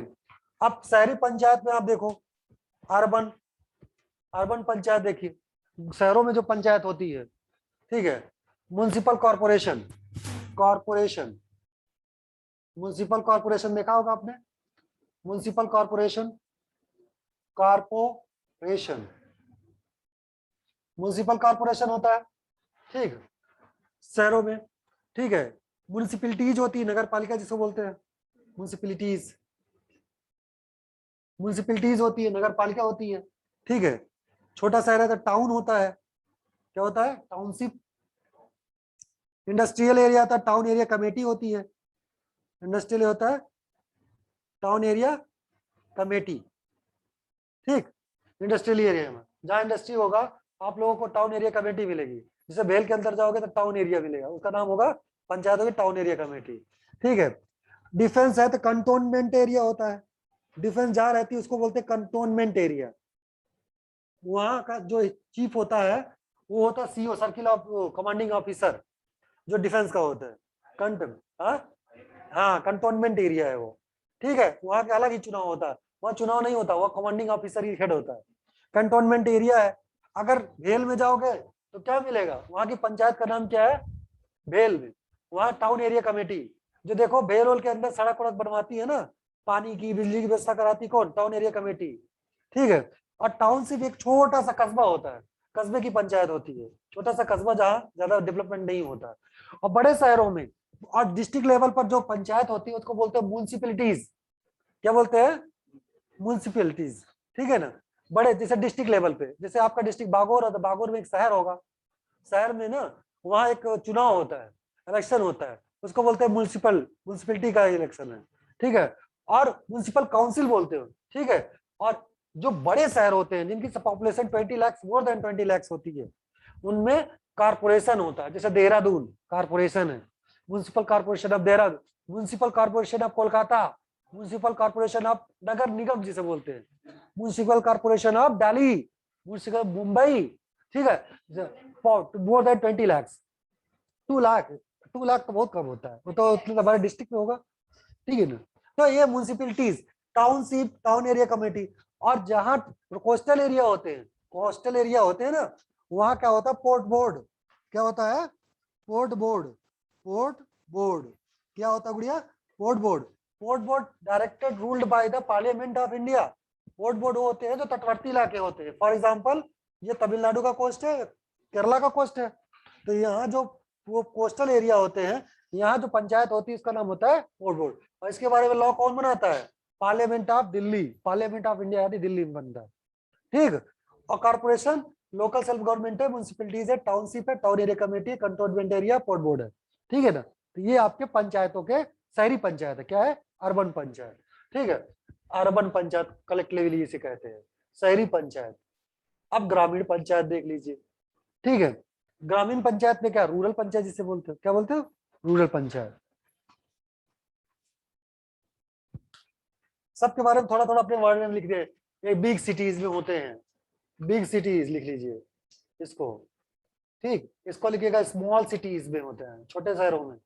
ठीक है। टाउनशिप, इंडस्ट्रियल एरिया लिखे, स्मॉल टाउन्स में होते हैं, छोटे कस्बों में। टाउन एरिया कमेटी लिख लीजिए। ठीक है। Town area committee industrial area में होता है, कहाँ, इंडस्ट्रियल एरिया में, से नोट कर लीजिए। टाउनशिप जो होता है स्मॉल एरिया में। ठीक है। और टाउन एरिया कमेटी जो होती है इंडस्ट्रियल एरिया में होती है। और कंटोनमेंट एरिया जहाँ डिफेंस रहती है ना, डिफेंस उनमें रहती है। इसका चीफ कौन होता है? सीओ। इसका इलेक्शन नहीं होता है। और पोर्ट बोर्ड कोस्टल एरिया में होता है। पोर्ट बोर्ड कोस्टल एरिया में होता है। ठीक, समझ में आया? पोर्ट बोर्ड कोस्टल एरिया में होता है। पोर्ट बोर्ड कहाँ होता है? कोस्टल एरिया में। ठीक, और कॉर्पोरेशन कहाँ होती है? जहाँ की पॉपुलेशन मोर देन 20 लाख। ठीक है, more than 20 lakh means I mean कहने का मतलब है कि अब दिल्ली कैसा है तो कॉर्पोरेशन होगा। अच्छा हाँ, कॉर्पोरेशन के चेयरमैन को क्या कहा जाता है? मेयर कहा जाता है। हाँ, कॉर्पोरेशन के चेयरमैन को मेयर कहा जाता है। क्या कहा जाता है? और डिस्ट्रिक्ट पे जो म्यूनिसिपैलिटीज होती है, जो नगर पालिका जिसे बोलते हो, नगर पालिका के चेयरमैन क्या कहा जाता है? नगर पालिका अध्यक्ष या नगर पालिका के चेयरमैन। चेयरमैन, ठीक है ना? तो मेयर और चेयरमैन में डिफरेंस होता है। चेयरमैन थोड़ा बड़ा होता है, मेयर बड़ा होता है, चेयरमैन छोटा होता है। क्लियर है? ठीक, पोर्ट बोर्ड का लॉ बनता है, अफसर आता है, पार्लियामेंट से बनता है पोर्ट बोर्ड। सर मेयर बड़ी पॉपुलेशन का है। चेयरमैन चेयर डिस्ट्रिक्ट, जैसे तुम्हारा कोई ऐसा कोई है जो देहरादून से बाहर रहता हो? ऐसा कोई बंदा है जो कहाँ है डिस्ट्रिक्ट? उत्तरकाशी। उत्तरकाशी में तो शहर होगा ना, एक डिस्ट्रिक्ट हेडक्वार्टर होगा, वहां शहर बसा होगा ना, वहां म्यूनिसिपैलिटीज पाई जाएगी, वहां चेयरमैन होगा। अगर आप देहरादून आते हैं, बड़ा शहर है ना, यहाँ 20 lakh, more than 20 lakh population decide करती है, so this is called mayor. तो मेयर तो ज्यादा पॉपुलेशन पे है ना। ठीक है, छोटा। अब आप अच्छा बताओ, उत्तरकाशी के बाद आप एक कोई छोटा शहर देखा होगा जो कि जिले के अंदर छोटा शहर होगा लोकल मार्केट में? कोई है? हाँ, टुंडला, पुरला, पुरुला, पुरुला है तो पुरला इज क्या होगा? पुरल में टाउनशिप होगी ना। ठीक है, अगर इंडस्ट्रियल एरिया तो वहाँ टाउन एरिया कमेटी होती है, इसे नोटिफाइड एरिया कमेटी भी बोलते हैं। ठीक है, अगर कंटोनमेंट आर्मी जोन है, जहाँ आर्मी ज्यादा जाती है, जैसे पठानकोट, जालंधर, अंबाला, आपका आईएमए वाला एरिया होगा, ये सब कैंटोनमेंट एरिया में आता है। ठीक है, यहाँ इलेक्शन नहीं होते, यहाँ का कमांडिंग ऑफिसर होता है। यहाँ आप किसी का एडमिनिस्ट्रेशन चलता नहीं है, सीओ का चलता है, और सीओ जो कहेगा वही होगा। जैसे आपके शहर में किसी को घुसने से पहले सबसे पहले कारपोरेशन से पूछना पड़ेगा। ठीक है, आपके शहर की बिजली, पानी, सड़क कौन देखता है? कारपोरेशन देखता है। इसी तरह ये देखता है, इसी तरह पोर्ट बोर्ड है। ठीक है, तो हाँ, पोर्ट बोर्ड होता है, पोर्ट कोर्ट का कोस्टल एरियाज का होता है। ठीक है, अब ये तो हो गए आपके अर्बन पंचायत। अब हम बात करते हैं रूरल पंचायत की।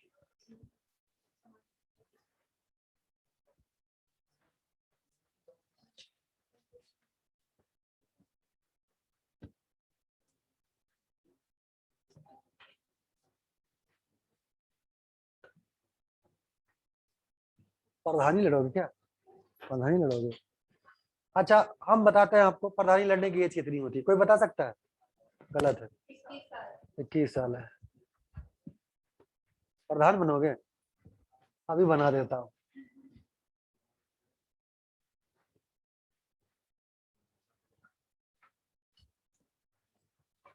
अब बात करते हैं हम लोग, now we talk about the, ठीक है, रूरल पंचायत।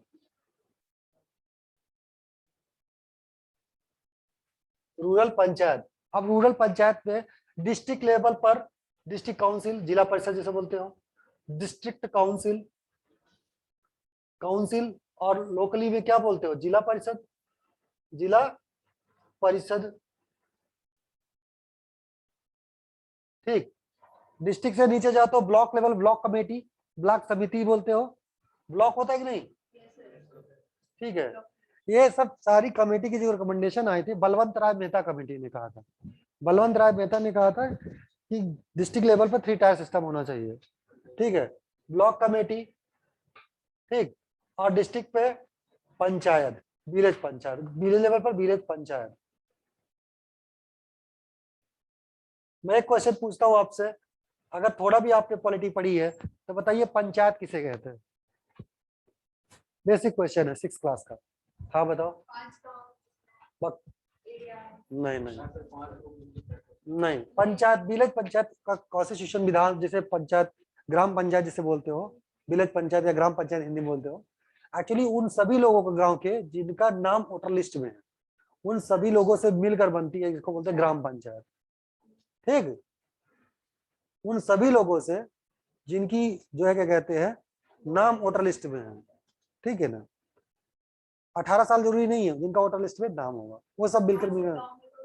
हाँ, ये यूपीएससी में जब एक क्वेश्चन पूछा गया था, ये मनरेगा वाला जब ना उसी साल आया था, तो पूछा था ग्राम पंचायत कंसिस्ट ऑफ, तो सबके above the age of 18 years.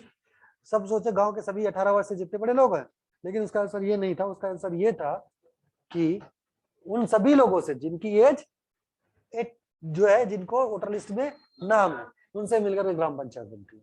ठीक, तो ये आप ठीक ठाक सिस्टम लिख लीजिए, डिस्ट्रिक्ट काउंसिल, ब्लॉक।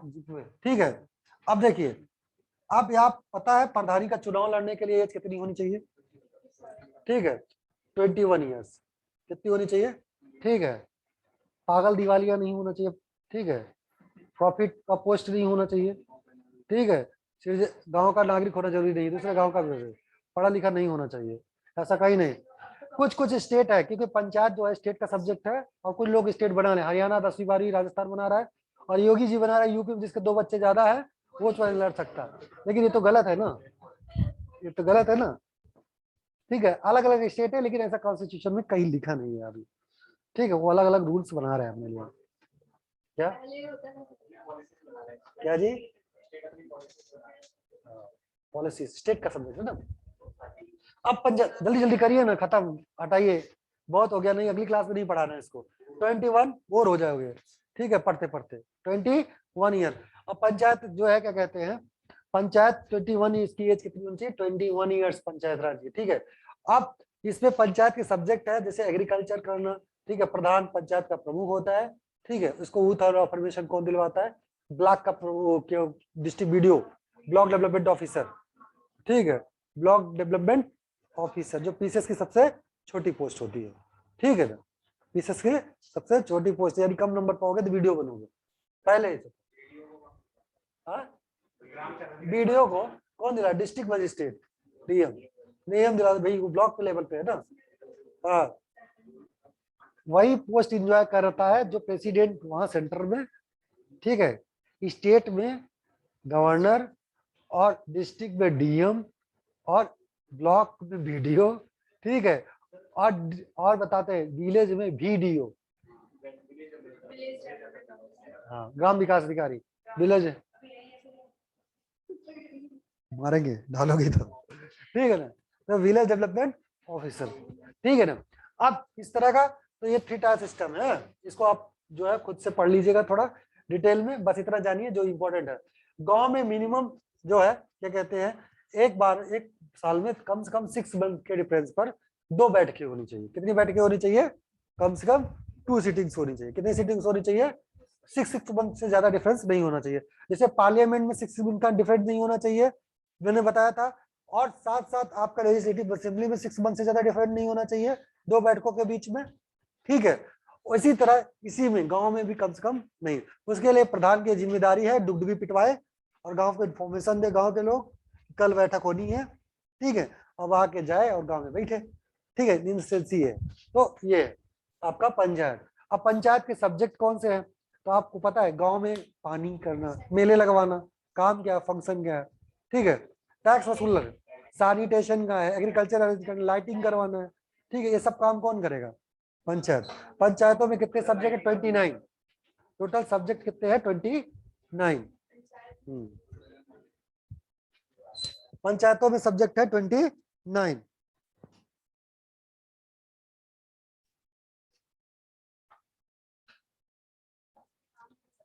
नहीं, हाँ वो तो काम कर सकते हैं। चलिए अगला देखते हैं। ठीक है, पंचायत खत्म। और लिखिए 243 आई में लिखा है फाइनेंशियल, लिखिए लिखिए, हाँ फाइनेंस 243 आई में लिखा है, 243 आई में फाइनेंशियल कमीशन फॉर 243 आई में लिखा है, 243 आई में लिखा है financial commission for panchayat, for panchayat. Exam में पूछा जाता है 243 फाइनेंशियल कमीशन फॉर पंचायत। क्या लिखा है 243 प्रेसिडेंशियल कमीशन फॉर पंचायत, यानी पंचायतों का। अच्छा, पंचायतों का इलेक्शन कौन कराता है, याद रखिएगा। जैसे देखो, एमएलए और एमपी का इलेक्शन कौन, स्टेट सेंटर का इलेक्शन कमीशन कराता है, उसी तरह पंचायतों का इलेक्शन करवाता है स्टेट का इलेक्शन कमीशन। लिख लीजिएगा, स्टेट इलेक्शन कमीशन करवाता है। देखिए पंचायत, देखिए हाँ, conducted by state election commission. कौन, स्टेट का इलेक्शन कमीशन करवाता है, स्टेट का इलेक्शन कमीशन करवाता है।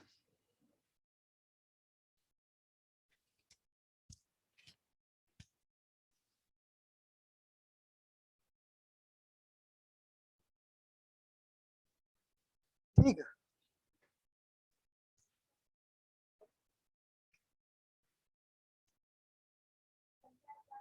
लिखिए, अगला लिखिए, क्या कर रही हो।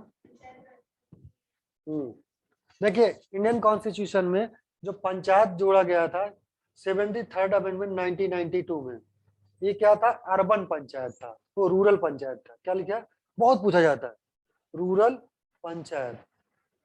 बहुत लंबी कहानी है, बस शॉर्ट पे करते हैं। 73rd अमेंडमेंट 1992 के थ्रू इसे इंडियन कॉन्स्टिट्यूशन में जोड़ा गया था। लिख लीजिए, नोट कर लीजिए, 73rd अमेंडमेंट 1992 इट इज, ठीक है, क्योंकि विकास इंडियन आर्टिकल में क्या लिखा था 40 में, organisation of vigil. 74 amendment 93, 74 amendment 93, इस अमेंडमेंट में सुनिए 93 में अर्बन पंचायत जोड़ा गया था। ये बहुत पूछा जाता है। अब पंचायती राज सबसे पहले कहाँ लागू किया गया था, नागौर राजस्थान, मैंने बताया था उस दिन। सबसे पहले कहा नागौर, और दूसरा कहा आंध्र प्रदेश के मेढक डिस्ट्रिक्ट, मेढक, हाँ, आंध्र प्रदेश के मेढक डिस्ट्रिक्ट पे। तो पंचायत का सबसे पहले इंप्लीमेंटेशन कहाँ हुआ था, ये रूरल पंचायत 73 अमेंडमेंट 1992, और सेकेंड है 74 अमेंडमेंट 1993 अर्बन पंचायत। क्या हुआ, अर्बन पंचायत, क्या हुआ सर, अर्बन। तो आपसे पूछेगा 73rd अमेंडमेंट क्या था, 74 अमेंडमेंट क्या। अब नागौर सबसे पहला ऐसा था जहां पंचायती राज लागू किया गया था, इंप्लीमेंट, ठीक है। सेकेंड है मेढक, आंध्र प्रदेश का मेढक। बाप रे, कितना सारा मैटर भर दिया हम आपके दिमाग में, बोलते बोलते बोलते बोलते, ठीक है। 74 अमेंडमेंट कब हुआ था, तो 74 अर्बन पंचायत से। ये बहुत पूछा जाएगा, मैक्सिमम पूछा जाता है। नागौर, ये 73 74, ठीक है, किस कॉन्स्टिट्यूशन के किसका पार्ट में है, पार्ट 9 में है, मैंने नोट करा दिया है, ठीक है। ये वो क्वेश्चन है जो खूब पूछे जाते हैं फ्रीक्वेंट। क्या, मेढक यार, मेढक, मेढक समझते, फ्रॉग, वो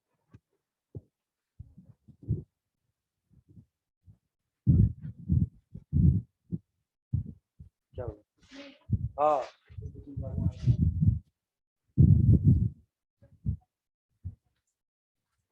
डिस्ट्रिक्ट, हाँ हाँ, तुमने हिंदी में ही लिख दिया था, क्या किया, हाँ, फिर लिखिए इट इज फर्स्ट, लिखिए enacted, it is first time enacted in Nagaur district of Rajasthan. अब हिंदी में ही लिख डाले, आप ओन वर्ड्स में लिखो ना, चलो कोई नहीं। अरे रुक जाओ, अभी कहाँ खत्म हो जाए, क्या, सेकेंड, अभी कहाँ खत्म हुआ, इतना जल्दी खत्म हो जाएगा क्या। अभी लिखिए शेड्यूल ऑफ द कॉन्स्टिट्यूशन। अरे सर आज लेकिन खत्म करके ही जाना है, कल ज्योग्राफी पढ़नी है हमको, या जैसे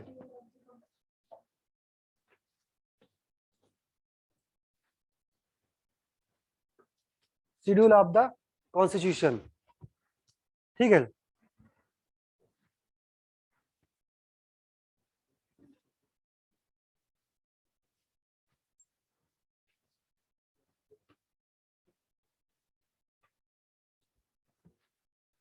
देखिए फर्स्ट शेड्यूल, लिखिए फर्स्ट शेड्यूल, लिखिए, लिखिए फर्स्ट शेड्यूल, फर्स्ट लिखिए ऐसे करिए, सेकेंड ऐसे लिखा, शेड्यूल लिख दीजिए, और उसके बाद इसे सब्जेक्ट लिख लीजिए, सब्जेक्ट, शेड्यूल सब्जेक्ट, और इसे याद कर लीजिए, शेड्यूल सब्जेक्ट। ठीक, अब शेड्यूल क्या है, देखिए list of state and union territories, list, हाँ फर्स्ट में लिखिए list of state and union territories. ठीक है, तो इंडिया में जितने भी स्टेट है यूनियन टेरिटरीज उनका नाम है फर्स्ट शेड्यूल में लिखा गया है, states and union territories, UT लिख लिया करो बस, union territories, list of states and union territories. Second schedule लिखिए, सेकेंड शेड्यूल लिखिए, सेकेंड सैलरी ऑफ प्रेसिडेंट, इसमें क्या दिया गया है, salary of president, salary of president, salary of president क्या दिया गया है, प्रेसिडेंट की सैलरी दी गई है। गवर्नर देखिए, गवर्नर इसी में सेकंड वाले में, सेकंड चीफ जस्टिस,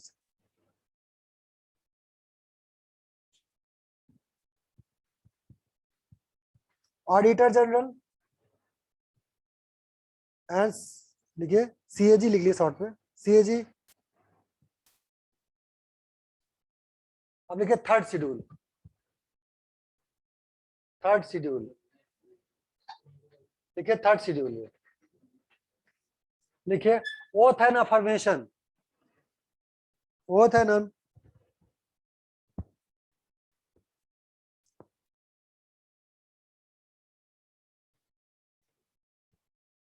अब लिखिए fourth schedule, fourth schedule,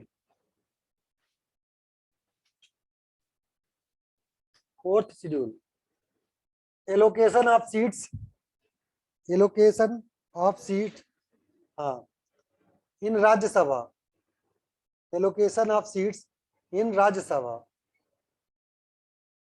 in for every seats, for every states, allocation of seats in Rajya Sabha for every states, प्रत्येक राज्यों में कितनी सीटें होंगी इसका आवंटन किया गया किसमें, फोर शेड्यूल्स में। ठीक है ना, अगला लिखे फिफ्थ शेड्यूल्स। ठीक है, administration of schedule tribes area, administration of schedule tribes area, समझ में यार, शेड्यूल ट्राइब्स एरिया कैसे, जैसे Nagaland, Manipur, Mizoram, administration of schedule tribes area. अब next six schedule,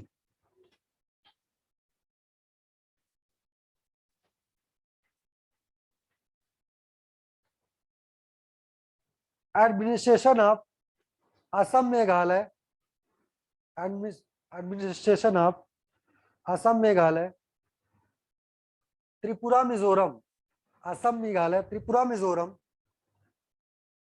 and Arunachal Pradesh, tribal area, tribal area.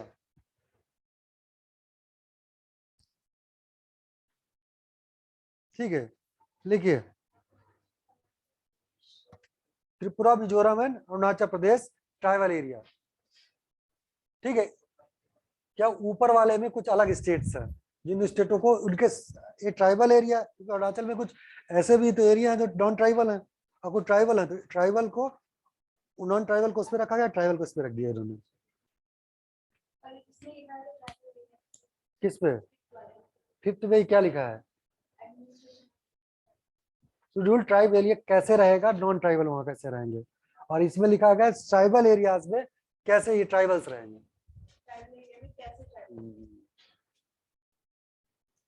और भी डिटेल में पढ़ाएंगे तो और क्लियर हो जाएगा। ठीक है, अब सेवन शेड्यूल सबसे इंपॉर्टेंट शेड्यूल है।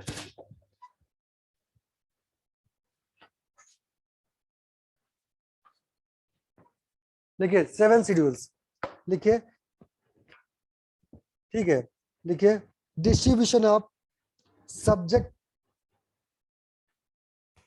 Between union and states, distribution of subject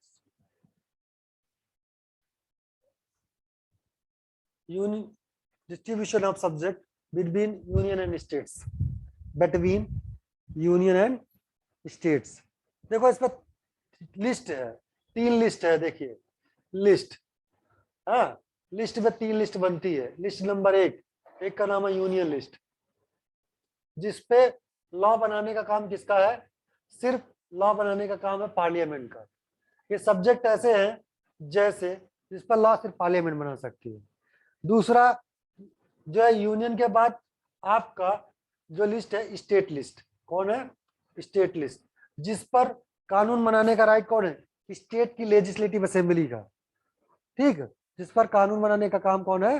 state legislative assembly का। और एक आपकी कॉन्करेंट लिस्ट है, कौन है? कॉन्करेंट, हिंदी में बोलते हैं समवर्ती सूची, जो दोनों में कॉमन है, उस पर कानून बनाने का राइट्स है। तो कितने लिस्ट है? Union list, state list and concurrent list. तो यूनियन लिस्ट पे जैसे फॉरेन सर्विसेज पे कोई कानून बनाना विदेश पे, तो कौन बनाएगा? ठीक है, कोस्टल एरिया के लिए कौन बनाएगा? सब यूनियन लिस्ट के सब्जेक्ट्स है। ठीक है, जैसे अब स्टेट लिस्ट का जैसे एग्रीकल्चर है, एग्रीकल्चर किसका सब्जेक्ट है? लिखते जाइए सब्जेक्ट भी, एग्रीकल्चर किसका सब्जेक्ट है? स्टेट का। इरिगेशन, इरिगेशन, ठीक है। पुलिस, पुलिस जानते हो? पुलिस, पुलिस किसका सब्जेक्ट है? स्टेट का। पुलिस किसका सब्जेक्ट है? स्टेट का। ठीक है, जेल किसका सब्जेक्ट है? जेल के बारे में कानून बनाने का इसका राइट है, स्टेट की विधानसभा का। जेल में कैसे रखते हैं कैदियों को?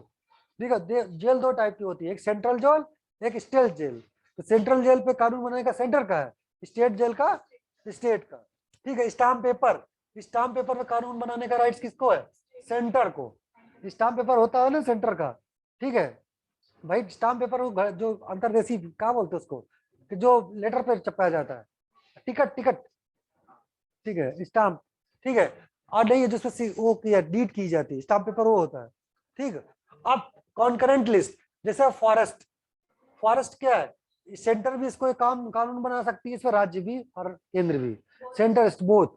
तो कॉन्करेंट लिस्ट पे सेंटर और स्टेट दोनों लॉ बनाते हैं, सेंटर स्टेट दोनों। तो फॉरेस्ट ऐसा है। अच्छा, family planning, family, family planning.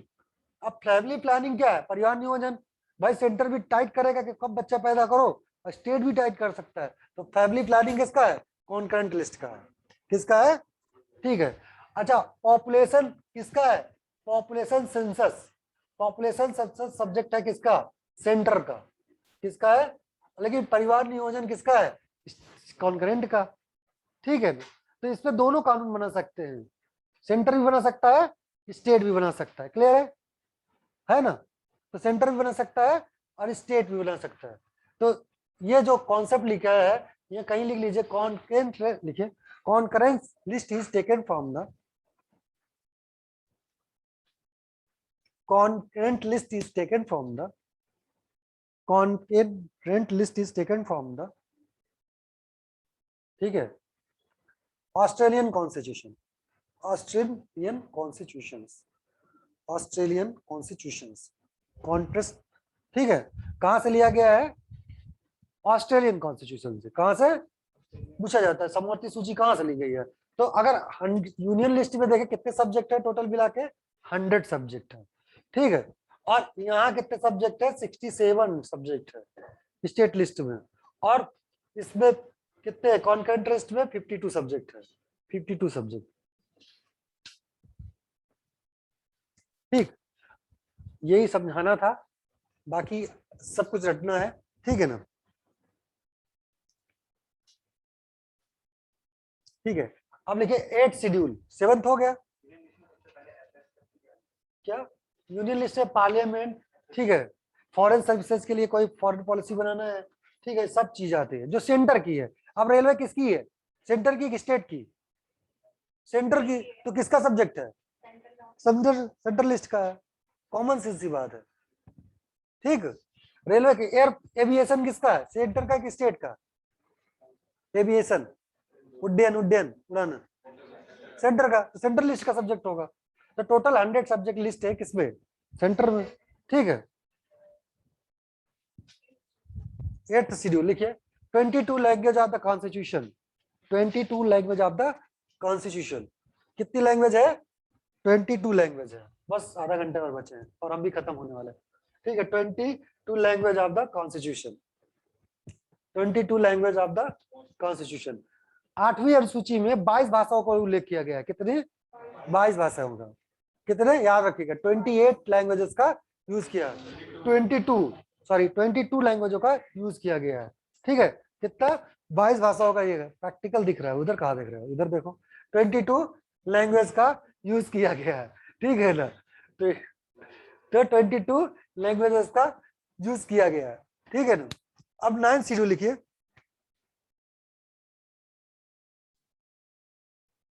लिखिए,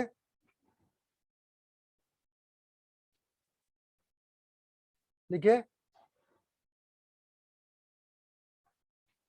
ठीक है, लिखिए लैंड रिफॉर्म। लैंड रिफॉर्म लिखिएगा। Land, land reform, land reform. 9th schedule लिखिएगा लैंड रिफॉर्म से। देखिएगा लैंड। एक्चुअली इसे क्या हुआ था, इसमें कभी भी ब्रेक करके, अभी जाटों को आरक्षण वाली बात कर रहे हैं ना, जाट आरक्षण की बात चल रही है, वो कह रहे हैं 9th शेड्यूल में तो आप चेंज कर सकते हो ना, 9th शेड्यूल में चेंज कर करके जाटों को ओबीसी या एससी का दर्जा दे दो। ठीक है, तो ये लैंड रिफॉर्म से रिलेटेड था, लेकिन मेनली जो था एग्जाम में जो क्वेश्चन बन गया था लैंड रिफॉर्म से था। तो क्या होगा? Land reform. अगला लिखिए 10th शेड्यूल। और ये क्वेश्चन आपके यहाँ AE 2013 में आया है। ठीक है, लिखिए 10th schedule added by 52nd amendment, added by 52nd amendment, added by 52nd amendment, 52nd amendment act 1985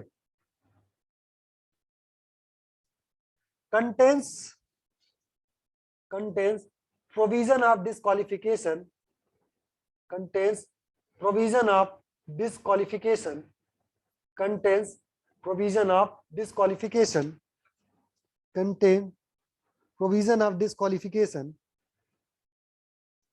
provision of disqualification on ground of defection, on ground of defection, on ground of defection। ठीक है, defection, on ground of defection. देखो दल बदल कानून, simple language सुनो। दल बदल कानून 12वें संविधान संशोधन में 52 अमेंडमेंट में इन्होंने क्या किया, 1985 में अब कोई पार्टी जीतने के बाद कोई पार्टी नहीं बदल सकता था। ठीक है, ये 52nd अमेंडमेंट था, 1985 में था। और ये क्वेश्चन AE 2013 में पूछा गया था कि बताओ दल बदल और दल बदल कानून को बोला जाता है इंग्लिश में एंटी डिफेक्शन लॉ। क्या बोला जाता है? Anti defection law. ठीक है, डिफैक्टो माने कुछ और होता है, लेकिन एंटी डिफेक्शन लॉ माने समझ रहे हो? ठीक है, तो एंटी डिफेक्शन लॉ का मतलब है दल बदल कानून। जीतने के बाद जब इलेक्शन कमीशन ने कहा था कि आप पार्टी नहीं बदल सकते हैं, क्या होता था, पहले पार्टी जीतने के लिए उस पार्टी में रहते थे, जीतने के बाद दूसरे पार्टी में चले जाते थे। ठीक है, उसको रोकने के लिए 52 अमेंडमेंट, सेकंड अमेंडमेंट 1985 में एंटी डिफेक्शन लॉ लगा। ठीक है ना, एंटी डिफेक्शन लॉ लगा। ठीक है, उसे बोलते हैं दल बदल निरोध कानून। ठीक है, अब कौन शेड्यूल हो गया? 52nd amendment. ठीक है, इन 1985। ठीक है, एंटी डिफेक्शन लॉ था। एंटी डिफेक्शन लॉ होता है दल बदल निरोधी कानून, यानी चुनाव जीतने के बाद जिस पार्टी से आप चुनाव जीत के आए थे, वो पार्टी छोड़कर आप दूसरे पार्टी नहीं जा सकते। जिस पार्टी से आपने चुनाव जीता वही पार्टी में आप चुनाव लड़िए। ठीक है, क्या अभी देखो 12 शेड्यूल से ना, हाँ तो 10 तो हो गए, दो बचे हैं। क्या हुआ? नहीं, अभी अमेंडमेंट है। ऐसा करेंगे, अमेंडमेंट की लिस्ट दे देंगे, आप पढ़ लेना कि पढ़ाना पड़ेगा। ठीक है, कल कल कल कहाँ 105 चल रहा है ओबीसी। हाँ 105 ओबीसी चल रहा है।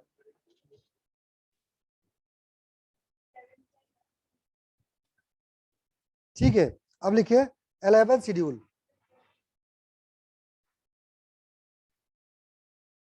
11 schedule incorporated by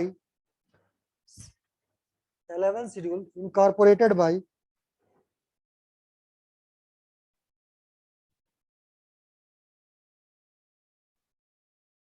incorporated by 73rd Amendment Act 90, 73rd Amendment 1992, 73rd Amendment 1992 और 11th शेड्यूल जब बनाया गया तो पंचायती राज को जोड़ा गया था। किसको जोड़ा गया था?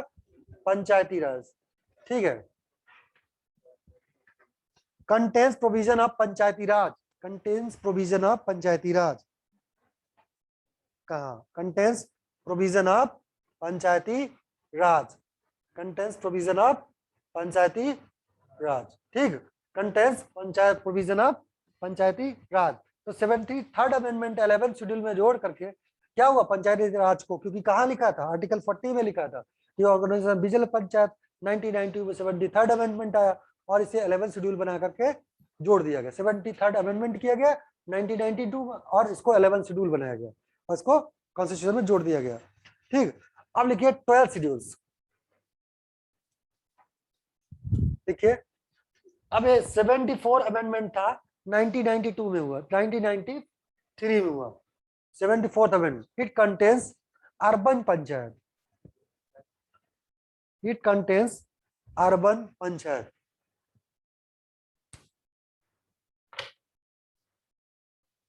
इस कंटेन्स, ठीक है, अर्बन पंचायत। ठीक है। अब मैं आपसे क्वेश्चन पूछता हूं, ठीक है। 8th शेड्यूल लिखा था टोटल 22 लैंग्वेजेस। ठीक है। अब पूछता हूं मैं, सबसे पहले जो एग्जाम में पूछा जाता है, ये बताइए कि, ठीक है, पंचायती राज इंडियन कॉन्स्टिट्यूशन के किस शेड्यूल में है? शहरी पंचायत 12 और रूरल पंचायत 11। किस शेड्यूल में 22 लैंग्वेजेस का यूज किया गया है? हाँ, 8th शेड्यूल में। ठीक है। किस शेड्यूल में कॉन्करेंट लिस्ट और यूनियन स्टेट लिस्ट है? 7। ठीक, तो पूरा तैयार है। अभी स्टेमिना है पढ़ने की? स्टेमिना खत्म, शेड्यूल्स है, अभी वो बचा है अमेंडमेंट। हाँ, अब अमेंडमेंट है, सेंटर स्टेट रिलेशन है, टैक्स है। हाँ, फिर कितना पढ़ा दिया?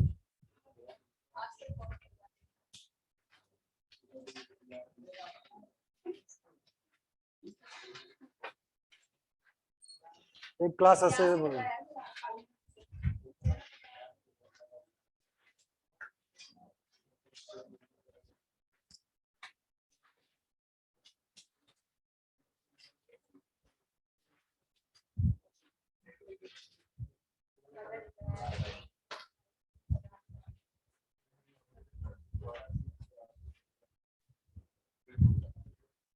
थक तो नहीं गए?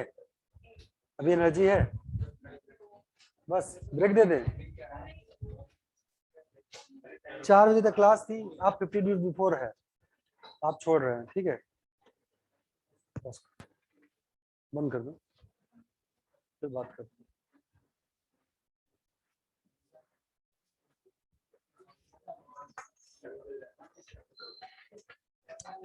क्लास कैसी लग रही है? हास